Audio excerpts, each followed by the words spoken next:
السلام عليكم ورحمة الله وبركاته.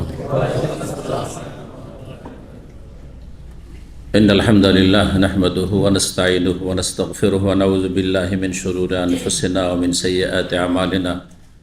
من يهده الله فلا مضل له ومن يضلل فلا هادي له وأشهد أن لا إله إلا الله وحده لا شريك له وأشهد أن محمدا عبده ورسوله صلى الله تعالى عليه وعلى آله وصحبه وسلم تسليما كثيرا. أما بعد فقد قال الإمام البخاري رحمه الله تعالى باب ذكر قحطان قال حدثنا عبد العزيز بن عبد الله قال حدثني سليمان بن بلال عن ثور بن زيد عن أبي الغيث عن أبي هريرة رضي الله عنه عن النبي صلى الله عليه وسلم قال لا تقوم الساعة حتى يخرج رجل من قحطان يسوق الناس بعصاه.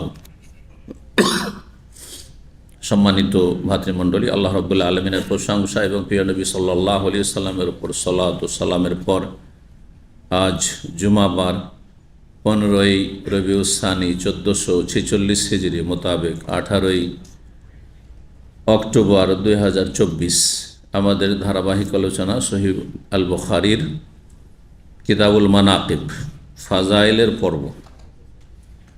নবী সাল্লাল্লাহু আলাইহি সাল্লাম এবং সাহাবায়ে কেরাম এবং আরবদের বিভিন্ন বংশ গোত্রের ফজিলত সম্পর্কে যে হাদিসগুলি এখানে এসেছে।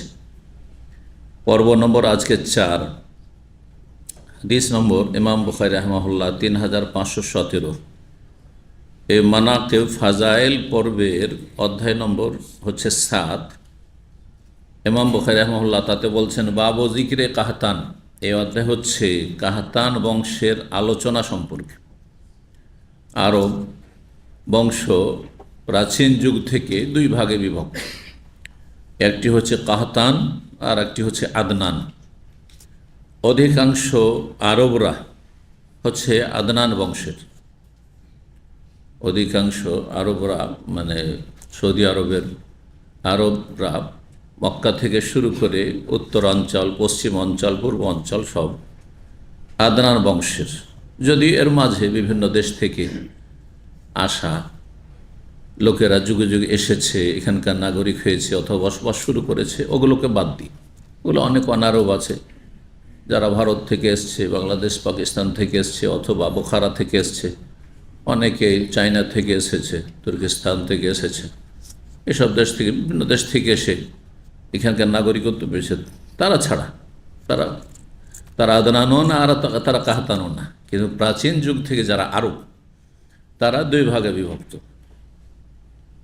আদনান বংশ যেই বংশের হচ্ছেন রাসূলুল্লাহ সাল্লাল্লাহু আলাইহি ওয়াসাল্লাম, জি রাসূলুল্লাহ আদনান বংশের, ইসমাঈল আলাইহিস সালামের বংশ। আর কাহতান বংশের লোকেরা দক্ষিণ অঞ্চলে বসবাস করেছে। দক্ষিণ অঞ্চল বলতে ইয়ামান, বর্তমান যুগের ইয়ামান এবং আগের যুগের ইয়ামান বলা হয়তো কাবার দক্ষিণ অঞ্চল সবগুলিকে। কাবার দক্ষিণ দিকে যে এলাকাগুলি রয়েছে সৌদি আরবের, সেগুলির নাম কে বলতে পারেন? যেমন কাবার দক্ষিণ দিকে কোন অঞ্চলগুলি? জিজান একেবারে দক্ষিণে, মানে ইয়ামানের বর্ডারে। নাজরান, তারপরে আবহা, আলবাহা, খামিস আবহারই একটা অংশ। আবহা বিস্তর অঞ্চল, তার একটি শহর আবহা, আর খামিস তারই। যেমন পূর্ব অঞ্চলে আমরা মান্তাকা শারকিয়া, ইস্টার্ন প্রভিন্সে আছি, তো এখানে অনেকগুলি শহর আছে। হাফরুল বাদেন থেকে শুরু করে একেবারে আল হাসা শুধু নয়, বরং সালওয়া পর্যন্ত কত শহর, অনেক শহর, তাই না? ঠিক ওই রকমই আবহাওয়া অঞ্চলে অনেকগুলি শহর, তার একটি হচ্ছে খামিস, মুশাইর, সংক্ষেপে খামিস বলে। তো দক্ষিণ অঞ্চলের মানুষেরা হচ্ছে কাহতান। এটা হচ্ছে প্রাচীন যুগের ইতিহাস। তারপরে যুগের আবর্তন বিবর্তনে, মানুষের ব্যবসা বাণিজ্যের খাতিরে, আর তারপরে মানুষের বিভিন্ন দুনিয়ার খাতিরে, চাকরির খাতিরে এক অঞ্চলের লোক আর এক অঞ্চলে বসবাস করছে। এটা হচ্ছে না। সুতরাং দক্ষিণ অঞ্চলের লোকেরা এখানেও আছে, এখানে আছে, অনেকে আছে যাদের বাড়ি হয়তো আসল বাড়ি হচ্ছে আবহা, জিজান বা নাজরান, কিন্তু এই এলাকায় চলে এসেছে 50 বছর 100 বছর আগে। ওর বাপ দাদা এসেছে চাকরি করতে অথবা ব্যবসা করতে, থেকেই গেছে। তো কিন্তু যেটা কথা বলছি সেটা হচ্ছে যে প্রাচীন ইতিহাস আরবদের, যে কাহতানরা আরবের দক্ষিণ অঞ্চলে বসবাস করত, আর আদনানরা মক্কা থেকে শুরু করে মদিনা আর তারপরে উত্তর পূর্ব পশ্চিম এইসব অঞ্চলগুলিতে বসবাস করত। কাহতান বংশের আলোচনা এই পর্বে একটি হাদিস নিয়ে এসেছে যে কাহতান বংশ থেকে একজন রাজা হবে এবং সে অনেক প্রভাবশালী হবে, শক্তিশালী হবে, বরং জালেমও হবে হয়তো। হ্যাঁ, কারণ হাদিসের ভাষা সেটা প্রকাশ করে। যুগে যুগে মানুষের আবর্তন বিবর্তন ঘটবে, কত উত্থান পতন পৃথিবীতে হয়েছে আর হবে। কাউকে আল্লাহ উঠাবেন, কাউকে নামাবেন, কেউ জুলম অত্যাচার করবে তো কেউ সুবিচার করবে, কেউ ভালো হবে তো মন্দ হবে, মানুষের পাপের কারণে এটাই হয়ে থাকে। জালেম শাসকদেরকে আল্লাহ চাপিয়ে দেন। 3517 নম্বর হাদিস বর্ণনা করছেন আবু হুরায়রা রাদিয়াল্লাহু তাআলা আনহু। তিনি বলছেন, নবী সাল্লাল্লাহু আলাইহি ওয়াসাল্লাম থেকে বর্ণনা করে, কাল নবী সাল্লাল্লাহু আলাইহি ওয়াসাল্লাম বলেন, লা তাকুমুস সাআহ, অতদিন পর্যন্ত কিয়ামত হবে না। কিয়ামত অতদিন পর্যন্ত কায়েম হবে না যতক্ষণ পর্যন্ত বা যতদিন পর্যন্ত হাত্তা ইয়াখরুজা রাজুলুম মিন কাহতান, যতক্ষণ পর্যন্ত বা যতদিন পর্যন্ত কাহতান বংশের জনৈক একজন ব্যক্তির আবির্ভাব না ঘটবে। বেরিয়ে আসবে মানে আবির্ভাব না ঘটবে। সে কাহতান বংশের জনৈক ব্যক্তি শাসক হবে। কীভাবে বুঝলাম যে শাসক? না, রাজুলুন পরের অংশ থেকে ইয়াসুকুন নাসা বিআসাহু, মানুষকে, বিশ্বের মানুষকে তার লাঠির দ্বারা সে পরিচালিত করবে। আসা মানে লাঠি, আসা মানে লাঠি, তো লাঠির দ্বারা। তো লাঠি মানে কি? লাঠির শাব্দিক অর্থ লাঠি, আর ভাব অর্থ ক্ষমতা। হ্যাঁ হ্যাঁ, যার লাঠি তার মহিষ, যার লাঠি তার মহিষ আছে না, ইট ইজ রাইট। জি, জোর যার মুলক তার বাংলায় বলা হয়, কিন্তু উর্দু ভাষাতে দেখেন একটা প্রবাদ বিভিন্ন ভাষায় বিভিন্নভাবে ব্যবহার হয়। আমরা বাংলাতে বলি জোর যার মুলক তার, কিন্তু উর্দুরা কি বলে, জিসকি লাঠি উসকি ভैंस, ওইটারই তরজমা করলাম, যার লাঠি তার মহিষ। গ্রাম অঞ্চলে শাসন ক্ষমতা কোন বংশের? লাঠিয়াল বাহিনীর। বুঝছেন আপনারা কি লাঠির লড়াই দেখছেন না? হ্যাঁ, আজকাল। জি, আল্লাহ হেফাজত করে সব অনিষ্ট থেকে। একা যদি বংশ ছাড়া বাস করে তো মহাবিপদ। হ্যাঁ, অসহায় হয়ে বাস করতে হবে। জি, মার খেয়েও মার চুরি করতে হবে। মার খেয়ে মার চুরি করা বুঝেন? মানে মার খাওয়া বলতে হয় মার খাইনি, মারেনি।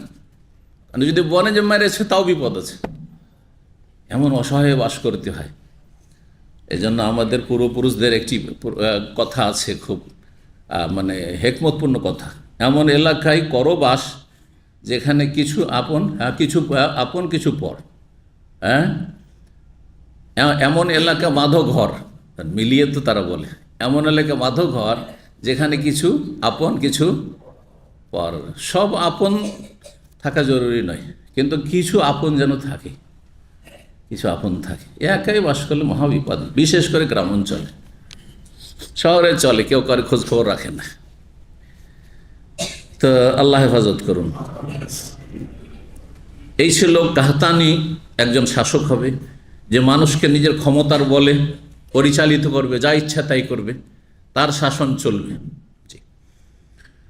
লাঠির ব্যবহার করবে মানে বল প্রয়োগ করবে। হ্যাঁ জি, এটা কোন যুগে হবে আল্লাহু আলাম। তবে একটি হাদিসে মা বাবু নয়ম তার কিতাবে নিয়ে এসেছেন, হাদিসের সনদটি দুর্বল, কিন্তু এটা অনেকে যারা সহি জয়ীফের আপনার পার্থক্য করেন না, তারা খুব বেশি বয়ান করে। আর কিছু লোক খুব ইন্টারেস্টেড কিয়ামতের লক্ষণ সম্পর্কে, আর ওই ইমাম মেহেদি আর দাজ্জালকে নিয়ে খুবই ইন্টারেস্টেড কিন্তু কিছু লোক, আর ভবিষ্যৎবাণী করতে থাকে যে এটা এত সালের মধ্যে হয়ে যাবে। বুঝছেন না? এগুলো ভালো নয়, এগুলো বিভ্রান্তি। অনেক সময় নিজেই গোমরা হয়ে যাবেন বা মানুষের কাছে নিজে মিথ্যুক সাব্যস্ত হবে। যেমন একসময় বলে তাহলে 2018-19 ইমাম মেহেদি চলে আসে, মিথ্যুক সাব্যস্ত হয়ে গেছে, যেসব বক্তারা বলেছে। কথা ঠিক না? বলেন যে আসছে, বলছে 2000 তারপর 21-এ চলে এসছে কিন্তু জেলে আছে, তাও হদিস 24 হয়ে গেল, 25 চলে আসছে, এখনও কোন জেলে আছে হদিস পাওয়া যাচ্ছে না। শুনেছেন না শোনেননি এসব? এরা মিথ্যুক সমাজে সাব্যস্ত হয়ে যায় না? এতে আরও সম্মান নষ্ট। কি আপনাকে দায়িত্ব দিয়েছে ভবিষ্যৎবাণী করতে হবে যে আর দুনিয়ার বয়স 50 বছর আছে, দুনিয়ার বয়স আর এতদিন আছে, এই দাজ্জালের সময় চলে এসছে, আর ইমাম মেহেদী তো দুনিয়ায় চলে এসছে অথবা চলে আসবে, এসব বলার দায়িত্ব আমাদের দেওয়া হয়নি। আপনি প্রস্তুত থাকেন যে সবসময় হকের সাথ দেবেন। ইমাম মাহদী আসবেন, হাদিস সহি, যখন আসবেন তার সাথ দেবেন আপনি। ঈসা আলাইহিস সালাম আসবেন, যদি সেই যুগ পান ঈসা আলাইহিস সালামের সাথ দেবেন আপনি। বোঝা গেছে? দাজ্জালের ফিতনা থেকে বেঁচে, দাজ্জাল আসবে এতে কোনো সন্দেহ নেই। এই কানা দাজ্জালকে চেনবেন এবং কানা দাজ্জালের ফিতনা থেকে বাঁচাটি খুবই কঠিন হবে। ভালো ভালো মানুষরা বিভ্রান্ত হয়ে যাবে, কাফের হয়ে যাবে। সুতরাং দাজ্জালের যুগ যেন না পান আল্লাহর কাছে দোয়া করবেন। তার আগে দুনিয়া থেকে চলে যাওয়া অনেক ভালো, কারণ আপনি ঈমান নিয়ে চলে যেতে পারবেন হয়তো। দাজ্জালের যুগ আসলে ঈমান নিয়ে যাওয়াটা অসম্ভব হয়ে পড়বে। আল্লাহ হেফাজত করুন। যেগুলো করণীয় সেগুলি করবেন। আপনি যতটা ইসলামের খেদমত করতে পারছেন করুন। আপনি যতটা আপনি আখেরাতের সম্বল আপনি জমা করতে পারছেন আর জান্নাত লাভের জন্য চেষ্টা করতে পারছেন, এটা প্রতিযোগিতা, এটা আপনার কাজে আসবে। দুনিয়াতে থাকলেও কাজে আসবে নেক আমল, আর মরে গেলেও কাজে আসবে, ঠিক না? কিন্তু এসব কল্পনা জল্পনা কখন কি আসবে আর এ হবে, এ কাহতানি, মনে হয় একজন চলে এসছে। হ্যাঁ, ওই যে হাবাসি, যখন ওবামা যখন আমেরিকার প্রেসিডেন্ট হলো, তখন কিছু কিছু বক্তা মন্তব্য করলো, হয়তো শোনেননি এটা, বিভিন্ন দেশের, যে হাদিসে যে আছে যে একজন হাবাসি কি করবে, কাবা ঘরের একটি পাথরকে টুকরো করে ভাঙবে। তো হইতেই পারে এটাই, কারণ সে কালো ওবামা, তাই না? ওর বাপ ছিল কালো, যেহেতু নাইজেরিয়ান। তো বলছে এইটাই মনে হয়। এইসব কল্পনা জল্পনা কে করতে বলেছে? হ্যাঁ, মিথ্যা সাব্যস্ত হয়ে গেল। তার আগের ইতিহাস বলি, যখন 1917-এর রক্তাক্ত বিপ্লবের মাধ্যমে স্টালিন হবিস এই কমিউনিজমকে প্রতিষ্ঠিত করলো সোভিয়েত ইউনিয়নে, আর মুসলিম দেশগুলি সব দখল করলো, মুসলিমদেরকে খুন করলো, আর তারপরে মুসলিমদের যে সব ইসলামী প্রতিষ্ঠান সব বন্ধ করলো, মসজিদগুলো বন্ধ করলো, মসজিদ মাদ্রাসাগুলি তাদের ঘোড়া বাঁধার আর ঘোড়ার বাথান তৈরি হলো। জানেন এইসব ঘটনা যারা শিক্ষিত মানুষ। সোভিয়েত ইউনিয়ন যেটা টুকরো টুকরো হয়ে বেশ অনেকগুলি দেশের আকার ধারণ করেছে, তার মধ্যে একটি হচ্ছে সামারকান্দ, আর আজারবাইজান, উজবেকিস্তান ইত্যাদি ইত্যাদি। সেই সময় অনেক আলেমরাই মন্তব্য করেছিল যে ইয়াজুজ মাজুজ হচ্ছে কারা? এই এরা কমিউনিস্টদের কি বলছিল? এই স্টালিনের দল, এই যে কমিউনিস্ট যারা আল্লাহর নাই আর কমিউনিজমে বিশ্বাসী আর এইরকম লক্ষ লক্ষ মুসলিমদেরকে খুন করেছে, তারাই হচ্ছে ইয়াজুজ মাজুজ। ইন্না ইয়াজুজ মাজুজ মুফসিদুনা ফিল, পৃথিবীতে ফিতনা ফাসাদ সৃষ্টি করবে, ফিট করে দিয়েছিল। সেটা মিথ্যা প্রমাণিত হয়ে গেছে, বোঝা গেছে না? তবে ইয়াজুজ মাজুজ আসবে, এখনো আসেনি। যাই হোক, আগে থেকে কোনো মন্তব্য বেশি করা আসলে বিপজ্জনক এবং নিজের আরও মান সম্মান নষ্ট করা আর নিজের অযোগ্যতা প্রমাণ করা। আল্লাহ হেফাজত করুন। এক কথা, এই কাহাতানি একজন রাজা হবে আর যে শক্তিশালী হবে আর মানুষকে যা ইচ্ছা তাই করবে, হ্যাঁ, ওইভাবে ক্ষমতা চালাবে, স্বেচ্ছাচারিতা করবে। এক কথা, সেটা শেষ যুগে হবে। হ্যাঁ, যে হাদিসের কথা বলছিলাম, যে হাদিস আছে, সেটা ইমাম মেহেদীর পরে হবে, হ্যাঁ, ঈসা আলাইহিস সালামের আগে হবে। এইরকম ধরনের হাদিসগুলি রয়েছে। আল্লাহ তাআলা আলাম। জি, 8 নম্বর অধ্যায়ে বলছেন বাবু মায়ুন হামিন দাওয়াল জাহেলিয়া। এই অধ্যায় হচ্ছে যে জাহেলি যুগের হাঁক ডাক নিষেধ করা হয়েছে। হাদিসে জাহেলি যুগের স্লোগান দেওয়া নিষেধ করা হয়েছে।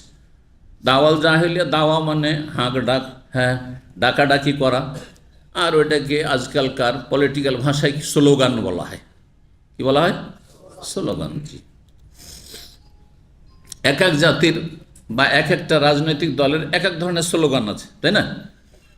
তো সবগুলি হচ্ছে জাহিলি স্লোগান, ইসলামের ডাক ছাড়া,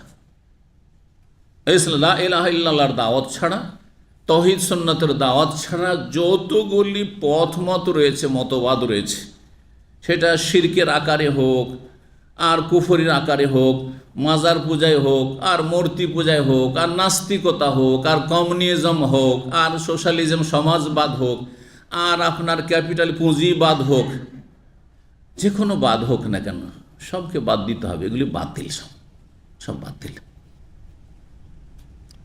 সব বাতিল। এগুলি হচ্ছে জাহিলি স্লোগান, জাহিলি ডাক। এই জন্য ডেমোক্রেসি, গণতন্ত্র, এটি হচ্ছে দাওয়াল জাহিলিয়া। হ্যাঁ, জাহিলিয়াত এটি, জি, এতে কোনো সন্দেহ নেই। যে মুসলিম বলবে যে আমি গণতন্ত্রের বিশ্বাসী, কুফরি কথা বলল, সে কুফরি কথা বলল। তাকে জানিয়ে দেওয়া ফরজ যে এটা কুফরি কথা তোমার হয়ে গেল। সে যদি তার থেকে ফিরে আসে তাহলে মুসলিম থাকবে, না হলে সেই মান হারিয়ে দেবে। এত সোজা বিষয় নয় যে আপনি ইসলাম ছাড়া অন্য কোন মন্ত্রতন্ত্রে বিশ্বাসী, আপনি মতবাদে বিশ্বাসী, আপনি পথমতে বিশ্বাসী না। আল্লাহ স্পষ্ট করে দিয়েছে, আমাই আবতাগি গায়রাল ইসলাম দিন ফালা ইউকবাল মিনহু। ইসলাম ছাড়া অন্য কোনো পথ যে তলাশ করবে, অবলম্বন করবে, যে এইটাও একটা সলিউশন, এইটাও একটা সমাধান, জি, আমাদের রাজনৈতিক সমাধান আর আপনার রাষ্ট্রনেতা নির্বাচনের সমাধান এখন গণতন্ত্র।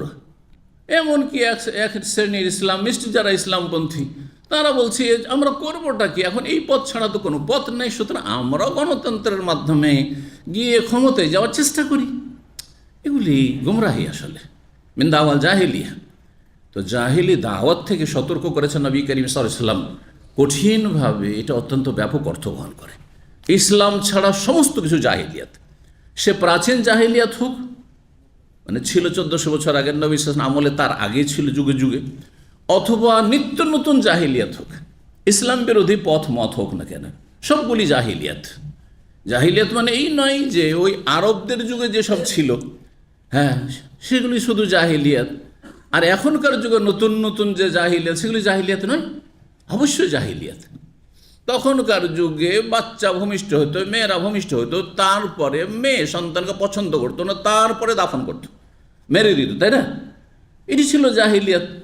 এখনকার যুগে মানুষ এমনভাবে জন্ম নিয়ন্ত্রণ করছে যে বাচ্চা নিবই না, নিলে একটা না হয় দুইটা, আগে থেকে প্ল্যানিং, জাহিলিয়াত। রিজিকের ভয়, রিজিক দাতা আল্লাহ রাব্বুল আলামিন। এবং বাস্তবতা প্রমাণ করেছে যেই দেশের জনসংখ্যা যত বেশি, যাদের ছেলে মেয়ের সংখ্যা যত বেশি, তারা তত বেশি সুখী। এটা আপনি চোখ খুলে ভালো করে দেখেন তাহলে স্পষ্ট বুঝতে পারবেন, তারাই সুখী। কিন্তু যাদের একটা ছেলে অথবা একটা দুটা মেয়ে, তাদের অশান্তির শেষ নেই।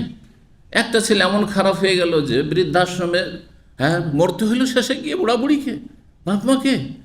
আর এত পয়সা, সমস্ত ধন সম্পদ একটা ছেলে মানুষ করাতে লাগিয়ে দিয়ে আমেরিকা পাঠিয়ে দিল, তো ইউরোপ পাঠিয়ে দিল, তো কোথায় অস্ট্রেলিয়া আর কোথায় কোথায় বাস করছে। আর বড় বড় প্রফেসর বানালো আর বৈজ্ঞানিক বানালো, তারাই কিন্তু বৃদ্ধাশ্রমে। আমার দেশের গ্রাম অঞ্চলের গরিবরা বৃদ্ধাশ্রমে থাকে না, থাকে? কোনো আলেমের বাপ, হ্যাঁ, বৃদ্ধাশ্রমে থাকে না। মানুষের মতো মানুষ তৈরি করতে হবে। আরে তারপরে ধানের মধ্যে চিটা হয়, 5টা 7টা যদি ছেলে মেয়ে থাকে, তুই একটা না একটা ভালো হবে কমপক্ষে, ঠিক কিনা? আর আপনি দুটো নেবেন, দুটোই খারাপ হয়ে গেল, অথবা দুটোই অসুস্থ হয়ে গেল।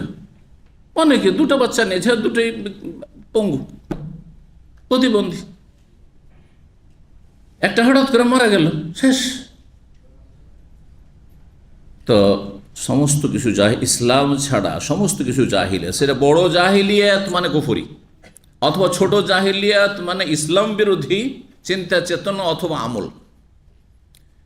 যেমন শোকের সময় বুক চাপড়ানো, হ্যাঁ, আর চপেটাঘাত করা, আর মাথা আছাড় দেওয়া, আর ছটপট করা, আর হাওমাও করে কান্না করা, এগুলি জাহিলিয়াত নয়? জাহিলিয়াত। কিন্তু এগুলি জাহিলিয়াত কি কুফরি জাহিলিয়াত? কাফেরদের আচরণ, কিন্তু এগুলোতে কাফের হয়ে যায় না, ফাসিক হয়। তাহলে বোঝা গেল জাহিলিয়াত দুই ভাবে বিভক্ত। জাহিলিয়াতে কোবরা, বড় জাহিলিয়াত, যেগুলি ইসলাম থেকে বের করে দেয় মানুষকে, শিরক, কুফরি, নাস্তিকতা, ধর্মনিরপেক্ষতা, ধর্ম শুধু এখানে, ধর্ম শুধু মসজিদে। কিসের ধর্মের কথা বলেন আপনি? বিয়ে শাদির ক্ষেত্রে কিসের ধর্মের কথা? অর্থনীতিতে বলেন আপনি, হ্যাঁ, যে সুদী সিস্টেম চলবে না আর সুদী ব্যাংক চলবে না, এইসব কথা রাখেন। এটা বড় জাহিলিয়াত, কুফরি জাহিলিয়াত, যারা ইসলামকে সীমিত করে দেয় কিছু কিছু মুসলিমীয় কাজের সাথে, ইবাদত বন্দেগীর সাথে। বা যে অন্যান্য ধর্ম ঠিক ওই রকমই, সমস্ত পাপ করছে, মদ খাচ্ছে, শুকর গোস্ত খাচ্ছে, আর কুকুরকে ছেলে মেয়ের চাইতে বেশি আদর করছে। আর তারপরে তারা ওই রবিবারে গিয়ে বা শনিবারে গিয়ে ধর্মশালাতে গেল, তাদের আপনার উপাসনালয়ে গেল, আর কিছু উপাসনা করলো, তাদের খ্রিস্টান ধর্ম বহাল থাকলো, তাদের ইহুদি ধর্ম বহাল থাকলো। ঠিক না?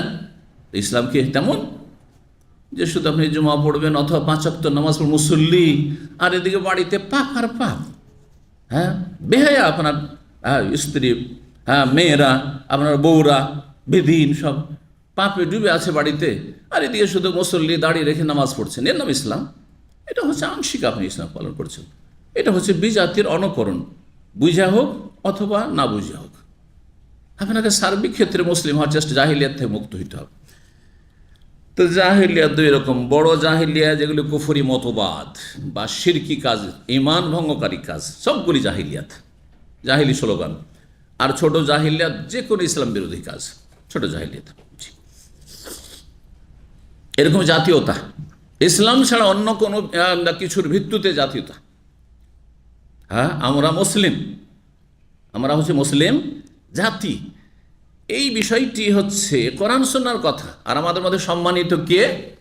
যে যত বেশি ঈমানদার এবং মুত্তাকি, আল্লাযীনা আমানু ওয়া কানু ইয়াত্তাকুন, এরা হচ্ছে আউলিয়াউল্লাহ, আল্লাহর বন্ধু। আর যে যত বেশি আল্লাহর বন্ধু, আল্লাহকে ভালোবাসে, আল্লাহ তাদেরকে ভালোবাসে, তারা বেশি সম্মানিত। বেশি ইন্না আকরামাকুম ইনদাল্লাহি আতকাকুম, তোমাদের মধ্যে সবচেয়ে সম্মানিত। সূরা হুজুরাত আল্লাহ বলছেন যে যত বেশি আল্লাহকে ভয় করে, ভালো কাজ করে আর মন্দ থেকে বেঁচে থাকে। কিন্তু আমরা যদি তার মাপকাঠি অন্য কিছু বানাই, ভাষাভিত্তিক জাতীয়তা, দেশভিত্তিক জাতীয়তা, যেই জাতীয়তার রোগ আমাদের রন্ধ্রে রন্ধ্রে শিরা উপশিরে ঢুকে গেছে। আঞ্চলিকতার জাতীয়তা, একই দেশে কত রকমের জাতীয়তা, জাতীয়তার শেষ নেই। আমরা সিলেটি তো এরা হচ্ছে ওই চিটাগাঙ্গি, তো এরা হচ্ছে নোয়াখালী, একে অপরকে ঘৃণা করা, না না না না, ছোট ছোট করে দেখা কাউকে, শুধু এই জন্য যে তারা তাদের ভাষাটা আমাদের চাইতে একটু ভিন্ন, তাদের ভাষা নিয়ে হাসাহাসি করা, সবগুলি এগুলি জাহেলি না। ভাষা আল্লাহ নিদর্শন। ভাষাকে ছোট বড় করার জন্য, ভাষা ছোট বড় করার জন্য যে আরবি বললে বড় হয়ে যায়, অথবা সিলেটি বললে বা চিটাগাং বললে ছোট হয়ে যায়, বোঝা গেছে? মাতৃভাষা বললে ছোট হয়ে যায় না। অমিন আয়াতেহি, আল্লাহ বলেছে, আল্লাহ নিদর্শন, আল্লাহ নিদর্শন। সূরা রুমে আল্লাহ বেশ কিছু নিদর্শন একসাথে বর্ণনা করেছেন, কয়েকটি আয়াত। তার মধ্যে একটি ওয়াখতিলাফু আলসিনাতিকুম ওয়া আলওয়ানিকুম, তোমাদের ভাষার ভিন্নতা এবং তোমাদের বর্ণের রঙের ভিন্নতা। কেউ শ্যামলা, কেউ সাদা চামড়ার, কেউ কালো চামড়ার, কেউ আফ্রিকান একবারে নিগ্রো, বা একই দেশের কালো চুকচুকে একজন, আর একজন শ্যামলা, তো আর একজন ফর্সা, আর একজন সুন্দর সুঠাম। এর ভিত্তিতে কোনো সম্মান নেই, কোনো সম্মান নেই। আর এতে ছোট হয় না, কালো হইলে ছোট হয়ে যায় না। যদি এই ধ্যান ধারণা রাখি আমরা যে অন্য কিছুর ভিত্তিতে, পাসপোর্টের ভিত্তিতে, অমুকের তমুকের ভিত্তিতে আমরা ছোট আর বড়, তাহলে এটি একটি জাহিলিয়াত, জাহিলি স্লোগান, জাহিলি আহ্বান, জাহিলি চিন্তা চেতনা। আল্লাহ হেফাজত করুন। এইটার একটা স্তর হচ্ছে ফাসেক, আর আরেকটি স্তর হচ্ছে যে আপনি কাফেরকে যদি আপনার মুসলিম ভাইয়ের প্রাধান্য দেন এই জন্য যে সে আপনার ভাষাভাষী, সে আপনার দেশের নাগরিক, অথবা সে আপনার অঞ্চলের আপনার মতো মাতৃভাষা বলে, তার এটি কুফরি। আপনি কাফেরকে মুসলিমের ওপর কি করলেন? প্রাধান্য দিলেন। তাহলে এই জাহিলিয়াতটি, জাতীয়তার জাহিলিয়াত দুই ভাগে বিভক্ত হয়ে যায়। একজন মানুষ ঈমান ভঙ্গ করে দিতে পারে এটা করে, যে এ হচ্ছে অমুসলিম হইল আমার সিলেটি, অথবা অমুসলিম হইলে এটা আমার নোয়াখালী বা অথবা ব্রাহ্মণবাড়িয়া, আর এটা মুসলিম হইল ও তো ঢাকার অথবা রাজশাহীর, সুতরাং দূরের, অথবা অন্য দেশের। জি, কুফরি, সতর্ক সাবধান। আমাদের সম্পর্ক রবের সাথে, রবের সাথে যার যত বেশি সম্পর্ক, আর রবের রসুল মুহাম্মদ সাল্লাল্লাহু আলাইহি ওয়াসাল্লামের সাথে যার যত বেশি সম্পর্ক, তাওহীদ সুন্নতের সম্পর্ক, যার যত বেশি আল্লাহ রসুলের সাথে সম্পর্ক, মহব্বতের সম্পর্ক, অনুসরণের সম্পর্ক, আনুগত্যের সম্পর্ক, আর আল্লাহর ইবাদত বন্দেগীর সম্পর্ক, রসুলের তরিকায় চলার সম্পর্ক, তার সাথে তত বেশি আমাদের সম্পর্ক, ভালোবাসা থাকতে হবে। আল্লাহ বুঝার তৌফিক দান করুন এবং সমস্ত রকমের জাহিলি চিন্তা চেতনা থেকে মুক্ত থাকার তৌফিক দান করুন। তো এখানে অধ্যায় মায়ুনহা, এই অধ্যায় হচ্ছে যে নিষেধ করা হয়েছে। কে নিষেধ করেছেন? রাসূলুল্লাহ সাল্লাল্লাহু আলাইহি ওয়াসাল্লাম।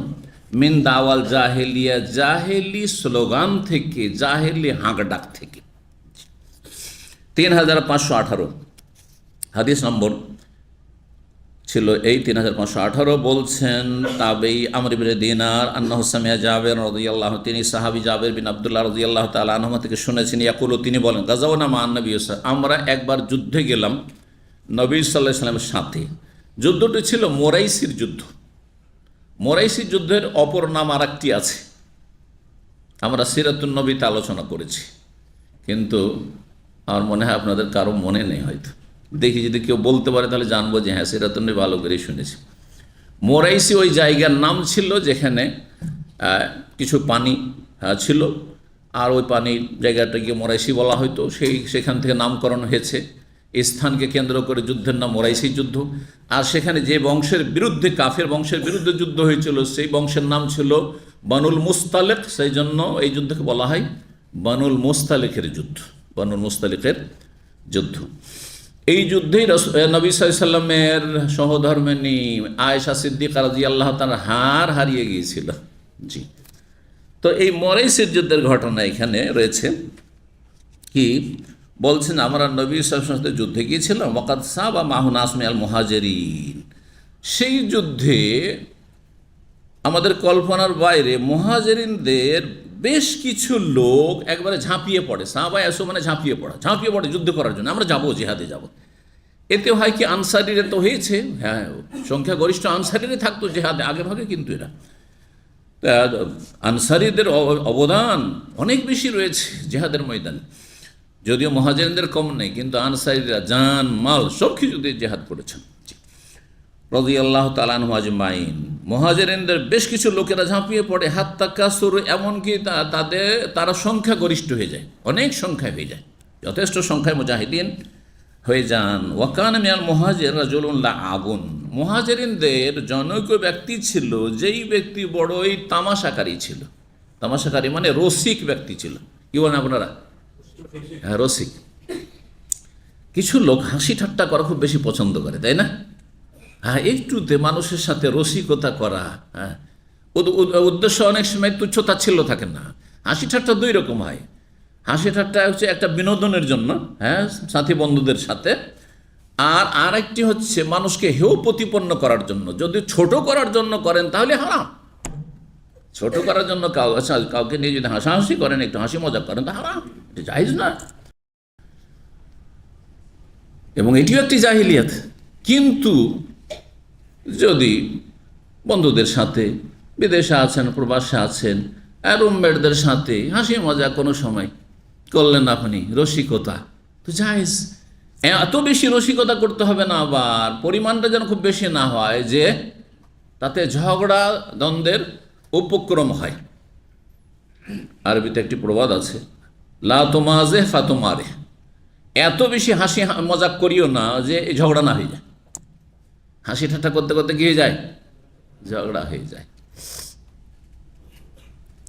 একবার আমাদের এক সঙ্গী এক ক্লাস আগে পড়তো বেনারস জামিয়া সালাফিয়াতে, আর 3টে ছেলে আফ্রিকান পড়তো, বিদেশি ছেলে পড়তো আমাদের সাথে। বেনারসের আরবিতে ক্লাস হইতো কিছু ক্লাস, আর ওখানে ওই আফ্রিকান 3টে ছেলে ছিল। তো জীবনে আফ্রিকান প্রথম দেখেছি, বিদেশে তখন তো আসেনি, 20-21 বছর বয়স তখন। তো আমাদের এলাকার একটা বাঙালি ছেলে, ওরা চুল কাটছে, ছাদের ওপর চুল কাটাকাটি করছে একে অপরের। এদের চুলগুলো তো বুঝেন, খুব নরম নরম, আর একবারে হ্যাঁ কোকড়া কোকড়া হয়ে আসে। তো ওদের চুলগুলো যখন পড়েছে কাটার পরে, তখন একটু নাড়ানাড়ি করেছে, একটু হেসেছে, মাইন্ড করে নিয়েছে, যা আমাদেরকে তুচ্ছতাচ্ছিল্য করলো হয়তো। আর কি ধরে একেবারে ভালোই পিটুনি দিয়েছে, চড় থাপ্পড় ভালো করে মেরেছে। ও মায়ের খাওয়ার পরে মুখটা তো লাল হয়ে গেছে। পরে আমাদের কাছে এসে বলছে, এলাকার যত ছেলেরা, আমাদের মালদা, দিনাজপুর, মুর্শিদাবাদ, ওই সব এলাকার যে ছেলেরা, তাদের কাছে বলছে যে আমাকে এভাবে মারলো। তারপরে গিয়ে শিক্ষকের কাছে গিয়ে অভিযোগ করলো যে প্রিন্সিপাল তার কাছে করবে কি, প্রিন্সিপাল একটু বকাটকা তাদের করলো, কিন্তু বিদেশি ছেলে তারা বলছে যে আমাদেরকে নিয়ে হাসি মজা করেছে, কেন আমাদেরকে ছোটো কেন মনে করলো। বুঝার ভুল। হ্যাঁ, তো অনেক সময় যার সাথে হাসি মজাক করছেন সে হয়তো ভুল বুঝেছে। দামামের ঘটনা শিক্ষার জন্য বলি, কখনো সব জাতির সাথে আর সব লোকের সাথে হাসি মজাক করে, যে হাসি মজা বরদাস্ত করে তার সাথে করবেন, আর সামান্য করবেন, বেশি করবেন না, পরিমাণ বাড়াবেন না। এটা নাসিহা শোনেন, দুনিয়ার কল্যাণের জন্য, এতে আখেরাতের কল্যাণ, দুনিয়ার কল্যাণ ও দুনিয়ার কল্যাণ রয়েছে। এক রুমে একজন পাকিস্তানি বাংলাদেশি থাকে, আজকের থেকে 15 বছর 18 বছর আগের ঘটনা, সত্য ঘটনা। এই যে ফার্স্ট ইন্ডাস্ট্রিয়াল সিটি আপনার দামাম থেকে খোবার যেতে, জানেন তো এলাকায়, এটা এই এলাকায় অনেকগুলি কোম্পানি আছে। একসময় ওই এলাকায় অনেক বক্তব্য করেছি দীর্ঘ সময় ধরে বিভিন্ন কোম্পানিতে, বিশেষ করে এমিয়ানতিতে। তো ওর আশেপাশে কোনো একটা কোম্পানি ছিল, সেখানে একজন পাকিস্তানির সাথে একজন বাংলাদেশি খুব রসিকতা করেছে। ডেইলি একটু রসিকতা করে, আর পাকিস্তানি তো খুব গরম মেজাজ, বুঝেন, হ্যাঁ এদের মেজাজ খুব গরম। তো ওকে 2-1 দিন বলেছে যে তুমি দেখো আমার সাথে মজাক করবে না, আমার সাথে হাসি মজাক করবে না, কিন্তু ও বারবারই কাজ করে। তার পাশে একটা কাঠ বা মোগর পড়েছিল, কাঠ নিয়ে ও বাঙালির মাথায় দিয়েছে একবার একটা বাড়ি, আর ওতে তার মগজ ফেটে গেছে, সাথে সাথে মারা গেছে। মার্ডার, সত্য ঘটনা বলছি, সাবধান করার জন্য। রুমমেটদের সাথে অনেক সময় কথাবার্তা বন্ধ হয়ে যায়, কিসের কারণে? হাসি মজাক করার কারণে। ওই মেজাজের না হাসি মজা বরদাস্ত করবে, অথবা আপনার যে মজাকটি আপনি মনে করেন হালকা করলাম, কিন্তু তার জন্য ভারী হয়ে গেল। আরও একটা ঘটনা বয়ান করি, এইখানে 2 জনই আসতো আমাদের সেন্টারে। একজন রাহেমাহুল্লাহ হয়ে গেছে, দুনিয়া থেকে চলে গেছে, বাড়ি ঢাকার পাশেই ছিল তার। আর একজন বিহারের বাঙালি ছিল। আমাদের জানেন যে বিহারের কিছু বাঙালি আছে, বিহারের কয়েকটা ডিস্ট্রিক্ট আছে যেগুলোতে বাঙালি বসবাস করে। তো ওই বাঙালিকে বিহারি ভাই, এই শিক্ষতি বিহারি ভাই বলে ডেকেছে, আর কি তার সাথে ঝগড়া করে চলে এসছে। তারপরে তার সাথে 6 মাস ধরে কোনো কথা বলে না, অথচ খুব ঘনিষ্ঠ ছিল, তারা চলাফেরা করতো। তাদের এখানে ডেকে মীমাংসা করে দিয়েছি, তারপরও মিলেনি তারা। মানে শুধু রাস্তাঘাটে সালাম দোয়াটা করতো, তারপরে কিন্তু অন্তর থেকে আর মেলেনি শেষ পর্যন্ত। কিসের জন্য? একটা শুধু রসিকতার জন্য। কি? বিহারি ভাই। কেন বিহারি বললাম? কেন বিহারি বললাম মানে আমাকে তুচ্ছতা ছিল করল। হ্যাঁ, তার সেন্সে লেগে গেছে। এই জন্য সাবধান, এই রাস্তায় বেশি বাড়বেন না। জি, ভাই বোনদের সাথে অনেকে রসিকতা বেশি করে, আর ভাই বোনে ঝগড়া লেগে যায়।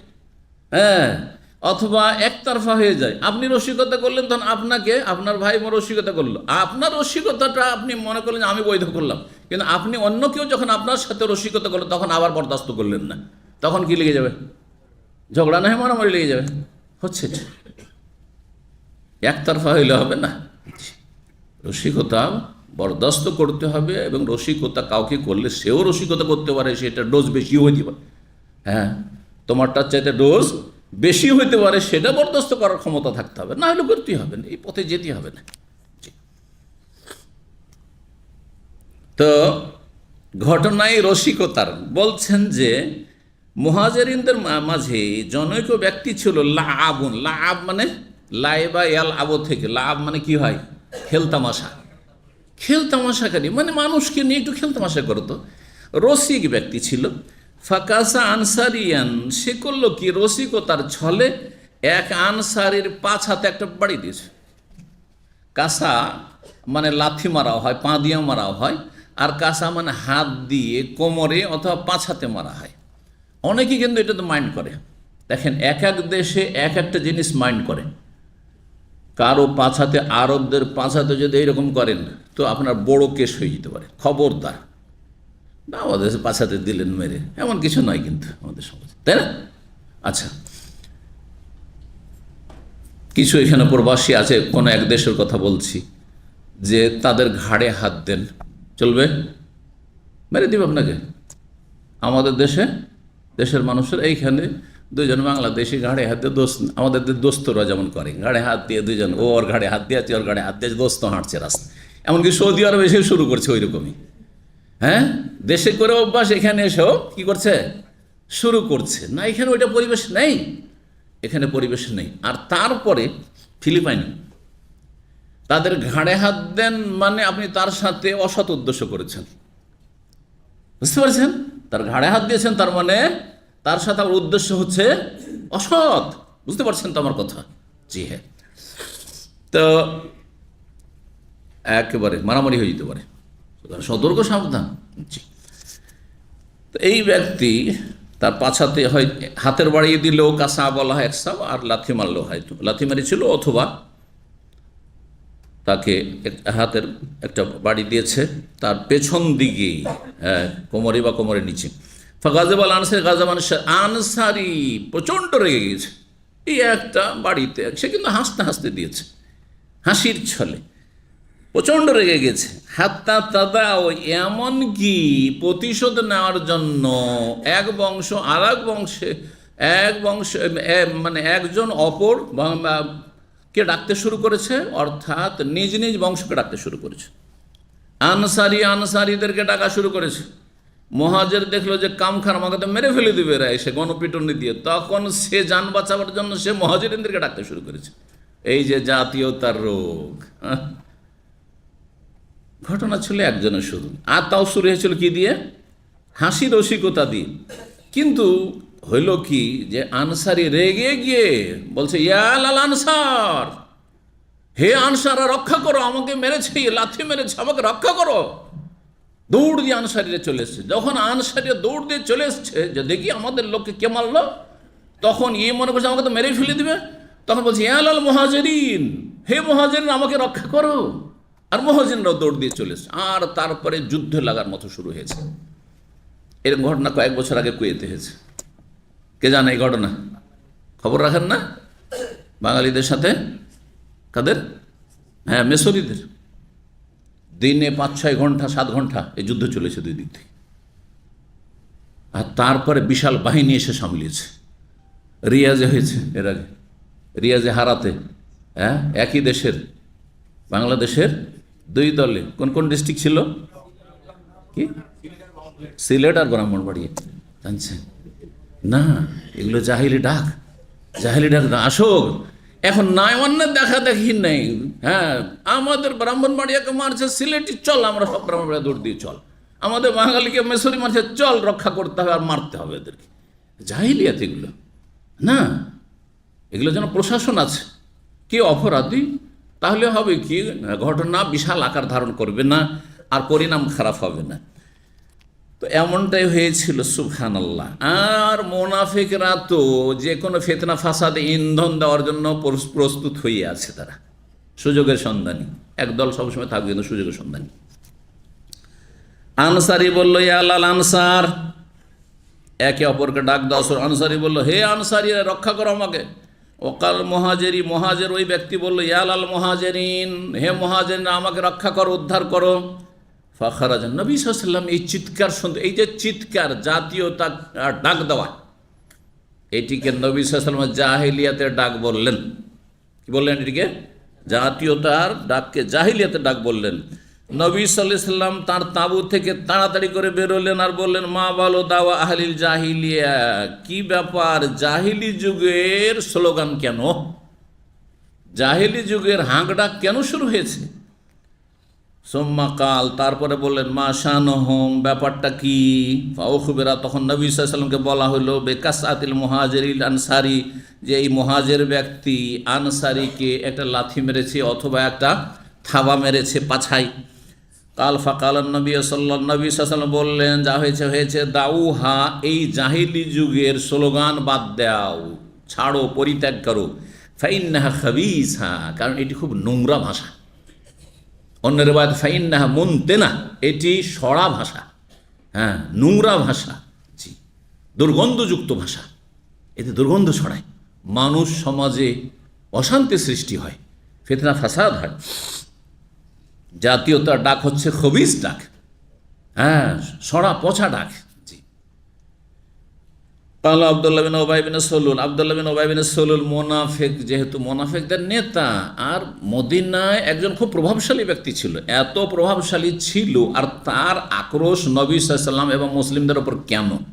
নবী হিজরতের আগে মদিনাবাসী আওস খাজরাজ সবাই মিলে একমত হয়ে গেছিল যে আমরা আমাদের একজন নেতা নির্বাচন করব, আর সে হবে আব্দুল্লাহ বিন উবাই বিন সলুল। এখন নবী হিজরত করে চলে আসার পরে নবী সাল্লাম প্রধান হয়ে গেলেন, হ্যাঁ, মদিনার প্রধান, দেশের প্রধান হয়ে গেলেন। তাহলে আর আব্দুল্লাহ বিন উবাই মুনাফিকের আর কোনো মূল্য থাকলো না, কারণ তার নেতৃত্বের কোনো প্রয়োজন নেই।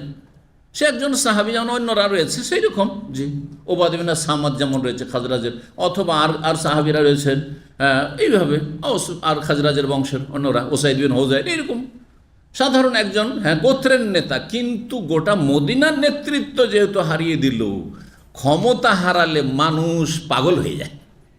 ক্ষমতা হারালে মানুষ কি হয়ে যায়? পাগল হয়ে যায়। জি, যারা হারিয়েছে তারা বুঝতে পারছে কেমন পাগলের পাগল হয়েছে, আর যারা যুগে যুগে হারাচ্ছে, ওপর থেকে নিচে নামছে, তাদের হাড়ে হাড়ে ভালো করবে জানা আছে। হ্যাঁ, যে এই ব্যক্তি জালেম, জুলুম করত, কত লোক জুলুম করেছে, আজকে তার জুলুম অত্যাচার হচ্ছে। আর কত যে তাদের মানসিক অশান্তি আর মনোকষ্ট এই ক্ষমতা হারিয়ে দিয়ে। তো ইবনে উবাই মোনাফেকের আসল রোগটা এইখানে, মোনাফেকির, যে বাইরে থেকে তার ক্ষতি করতে পারলাম না, তো ঘরে ঢুকি, আর ঘরের সাপ থেকে যান বাঁচানো বড়ই মুশকিল। ঘরের সাপ, মোনাফেকরা হচ্ছে ঘরের সাপ। তো এই মোনাফেক কিন্তু ছিল যুদ্ধে, তখনকার মোনাফেকরা যুদ্ধে যেত, তখনকার মোনাফিকরা 5 ওয়াক্ত নামাজ পড়তো, ভালো করে শোনেন, শুধু এশার ফজরে একটু মিস করতো, মানে আত্মগোপন করতো। কেউ জিজ্ঞাসা করে ছিলাম তো, ছিলাম, পিছনে ছিলাম, কারণ অন্ধকার তো, লাইট ফাইট তো নেই, সেই জন্য এইরকম, হ্যাঁ, চুরি করতো। কিন্তু নামাজ হাজির, জোহর আসর হাজির হইতো, মাগরিব হাজির হতো, এমনকি এশা তো আর ফজরও হাজির হইতো, আর মাঝে মাঝে মিস দিত, কেউ জিজ্ঞাসা করতো ছিলাম। তারপরও তারা মুনাফিক, জাহান্নামের, হ্যাঁ, নিম্ন স্থানে তাদের স্থান। তাহলে যারা বেনামাজি মুসলিম সমাজের, আর শতকরা 95 জন বেনামাজি, তাদের অবস্থা কি? তারা এই দিক থেকে মুনাফিক চাইতে নিকৃষ্ট না? অবশ্যই, অবশ্যই। সুতরাং সাবধান, বেনামাজি হবেন না, বেনামাজি হবেন না। ফজর ছাড়লে মুনাফিকই হয়, আর নামাজ ছাড়লে কুফরি হয়। চিন্তা করুন তাহলে আপনি, যে ব্যক্তি ফজর ছাড়ে তার মধ্যে মুনাফিকি আছে, তাহলে যেই ব্যক্তি আর অন্যান্য নামাজও পড়ে না, মাঝে মধ্যে খেয়াল খুশি তার মনের পূজা করে, কুপ্রবৃত্তির অনুসারী, যখন মন হইল পড়লো, মন হইল না পড়লো না, সে মনের রাজা, তার মন হচ্ছে রাজা, সে কখনো মুসলিম থাকতে পারে না। আল্লাহ হেদায়েত দান করুন, এবং বেনামাজিদেরকে নামাজি আল্লাহ বানিয়ে দিন। তো ইবনে উবাই, এই ইবনে উবাই নামটা কত চমৎকার ছিল। নাম কি ছিল? আবদুল্লাহ। সবচেয়ে ভালো নাম। আরে আমাদের নামে চেয়ে ভালো নাম আবদুল্লাহ, নাম সবচেয়ে ভালো। নবী সাল্লাল্লাহু আলাইহি ওয়াসাল্লাম আহাব্বুল আসলাম ইলাল্লাহি আবদুল্লাহ আব্দুর রহমান, সবচেয়ে প্রিয় নাম আল্লাহর কাছে আবদুল্লাহ আব্দুর রহমান। এর মানে এই নয় যে দুটো নামই শুধু পছন্দনীয় আল্লাহর কাছে, অন্য নাম পছন্দ না, মানে যাতে আল্লাহর গোলামি প্রকাশ পায়। সুতরাং আপনার নাম যদি হাবিবুর রহমানও থাকে, আল্লাহর প্রিয়, সেটাও ওই রকমই কাছাকাছি। হ্যাঁ, হ্যাঁ, মতিউর রহমান মানে রহমানের অনুগত, ওই রকমই কাছাকাছি। আপনার অনেকেই কিন্তু হাদিসের ওই জাহিরি তর্জমা পড়ে, আর তর্জমা পর্যন্ত তাদের জ্ঞান সীমিত। ও আবদুল্লাহ আর আব্দুর রহমান ছাড়া অন্য নাম রাখা যাবে। আব্দুল খালেক, একই। যে আবদুল্লাহ সে আব্দুল খালেক, যে আবদুল্লাহ সে হচ্ছে আব্দুল জব্বার, যে আবদুল্লাহ সে হচ্ছে আব্দুর রহিম, যে আবদুল্লাহ সে হচ্ছে, হ্যাঁ, অন্য নামের সাথে লাগান, হ্যাঁ, আব্দুল করিম, আব্দুল আজিজ, কোনো পার্থক্য না, আব্দুল সামাদ। তাহলে আবদুল্লাহ, আব্দুর রহমান, আব্দুল সামাদ, আব্দুল আজিজ, কোনো পার্থক্য নেই। বুঝতে পারছেন? আল্লাহর আনুগত্য, গোলামি প্রকাশ পেলে সবচেয়ে ভালো না। ভালো করে বোঝার চেষ্টা করবে বিষয়গুলি। নবী সাল্লাল্লাহু আলাইহি ওয়াসাল্লামের উদ্দেশ্য হচ্ছে যে যাতে আল্লাহর গোলামি প্রকাশ পায়, সেই নামগুলি সবচেয়ে প্রিয় আল্লাহর কাছে, যে সে আল্লাহর গোলামি প্রকাশ করছে তার নামের মাধ্যমে বা তার ছেলের নামের মাধ্যমে ইত্যাদি।